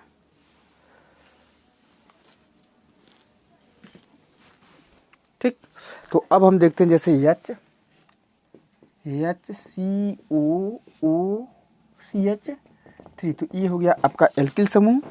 एल्किल समूह होगा तो एल्किल या मेथिल हो जाएगा, इसको कहेंगे मेथिल। और एक कार्बन ये रहेगा, तो इतने को मेथिल मेथेन में ओएट जोड़ दो, मेथेनोएट। या जैसे CH3 है, तो इसमें ये बन जाएगा मेथिल एथेनोएट, मेथिल एथेनोएट। या जैसे CH3COC2H5, तो ये एल्किल में जुड़ेगा, तो ये हो जाएगा एथिल एथेनोएट, एथिल एथेनोएट। इस प्रकार इसका नामकरण होगा। और इसमें जैसे CH3 CH2 CH2 CH2 COC2H5 हो गया। तो ये आपका एल्किल ग्रुप बनेगा। जो कम वाला भाग रहेगा, ओहो गड़बड़ हो गया क्या, सॉरी, इसमें आपका इस प्रकार रहेगा ना, ऐसे रहेगा ये वाला भाग एल्किल ग्रुप। तो एथिल, ये हो गया एथिल 1 2 3 4 5, एथिल पेंटेनोएट, पेंटेनोएट। तो इसमें इस प्रकार है, मतलब जो आपका R ऑक्सीजन से जुड़ा रहेगा वो भाग, वो एल्किल ग्रुप समूह वो एल्किल में बनेगा और बाकी सब एल्केन में बनेगा। ये जैसे एथिल है, एथिल समूह रहेगा, इतना 2 कार्बन है, 2 कार्बन का एल्केन हो गया। अब इसमें ये इतना एल्किल समूह हो गया, बाकी इतना भाग 1 2 3 4 5 जो है एल्केन बनेगा। अब एल्केन में ओएट को जोड़ दोगे तो वो हो जा रहा है एल्केनोएट। ठीक, ये एसिड एनहाइड्राइड, या इसको इस प्रकार का RCOOCOR इस प्रकार व्यक्त किया जाता है। या इसी को, ये डबल है, इसको डबल करके ऐसे करके ट्वाइस करके O कर दिया जाता है। या जैसे उसको कर लो, उसको कर लो, ठीक, हाँ हाँ।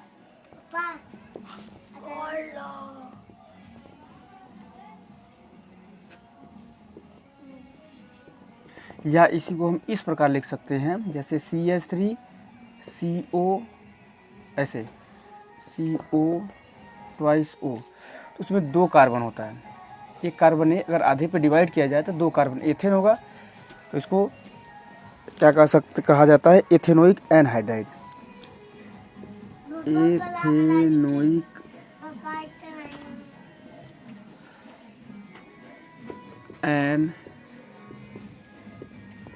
एनहाइड्राइड, एथेनोइक एनहाइड्राइड हो जाएगा। या हम इसी को इस प्रकार लिख सकते हैं, जैसे CH3CH2CO, प्रोपेन हो गया, तो इसको प्रोपेनोइक एनहाइड्राइड,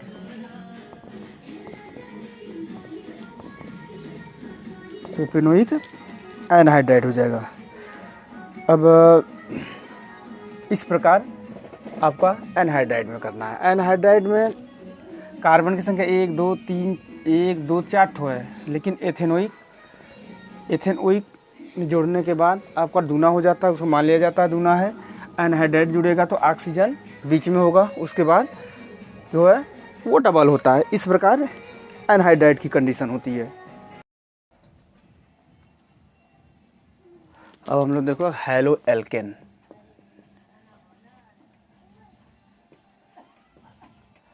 हेलो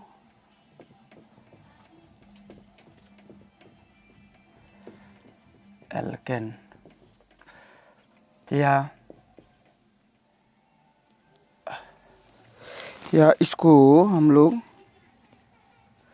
अच्छा, इसका जो जनरल फार्मूला होता है CnH2n CnH2n+1 एक्स जो होता है वो हाइड्रोजन समूह है, हाइड्रोजन है, जिसमें फ्लोरीन, क्लोरीन, ब्रोमीन, आयोडीन।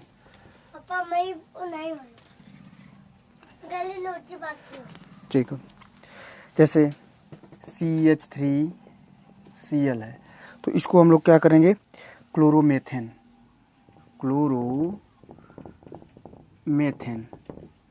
करेंगे, क्लोरोमेथेन। या जैसे CH3CH2Br है, तो इसको कहेंगे ब्रोमोएथेन।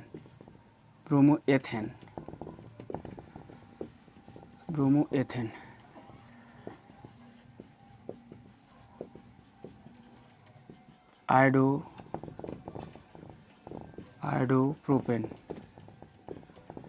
हेलो एल्केन मतलब एल्केन में हेलोजन समूह जुड़ता है, तो हेलोजन में आपका फ्लोरीन, क्लोरीन, ब्रोमीन, आयोडीन हो जाता है, तो फ्लोरो, क्लोरो, ब्रोमो, आयोडो, इसको यहाँ पे हम लोग जोड़ देते हैं। चला। हाँ, नाइट्रो एल्केन,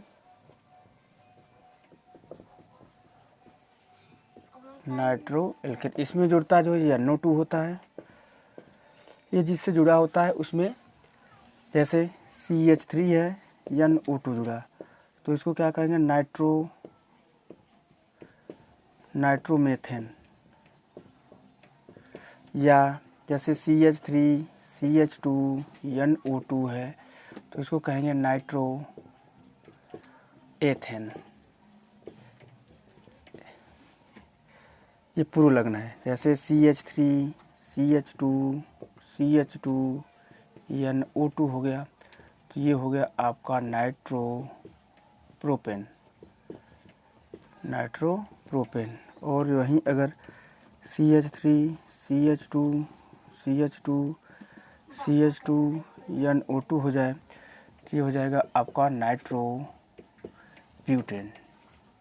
इस प्रकार इसका होता है। मतलब नाइट्रो ग्रुप जो होगा आपका एल्केन में जुड़ता है, पहले जुड़ेगा तो उसमें जैसा एल्केन रहेगा, कार्बन की संख्या रहेगा, उसको एल्केन में मान लिया जाता है। ठीक है। अब तो नाइट्रोब्यूटेन, ये ब्यूटेन में नाइट्रो समूह जुड़ा है, NO2 है। NO2 जो है आपका पूर्वलग्न का है, पूर्वलग्न ग्रुप में आता है, तो उसको पहले जुड़ता है, उसके बाद एल्केन में जुड़ जाता है। इसी प्रकार नाइट्रोमेथेन, नाइट्रोएथेन, नाइट्रोप्रोपेन, नाइट्रोब्यूटेन, नाइट्रोहेक्सेन, नाइट्रोहेप्टेन, इस प्रकार जो है कंपाउंड को व्यवस्थित कर दिया जाता है। तो ये था IUPAC नाम। IUPAC नाम पूरा लगभग है। अब इसमें नियम और IUPAC नाम से संबंधित क्रियात्मक समूह दिखाया गया है। एक एक क्रियात्मक समूह के आधार पर कुछ एग्जाम्पल दिखाए गए हैं। जो क्रियात्मक समूह होता है वह परमाणु या परमाणुओं का समूह होता है जो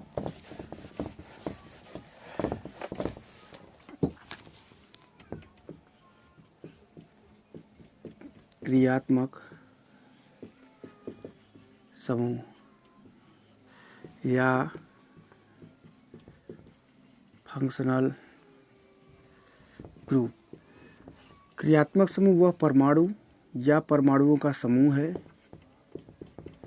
वह परमाणु या परमाणुओं का समूह है जो किसी भी यौगिक के रासायनिक गुणों का निर्धारण करता है। जैसे मान लो CH3 है, CH3 पर NH2 जुड़ा हुआ है, या उसी CH3 से COOH जुड़ा हुआ है, तो इस CH3 के रासायनिक गुण का निर्धारण इसके द्वारा हो रहा है, इसके द्वारा हो रहा है। CH3 वही है, अगर NH2 जुड़ा है तो उसका रासायनिक गुण कुछ और होगा, और COOH जुड़ा है तो उसका रासायनिक गुण कुछ और होता है। तो ये सब होते हैं क्रियात्मक समूह। क्रियात्मक समूह में जैसे हम लोग एसिड, एमाइड, एमीन, ये सब को देखें हम लोग।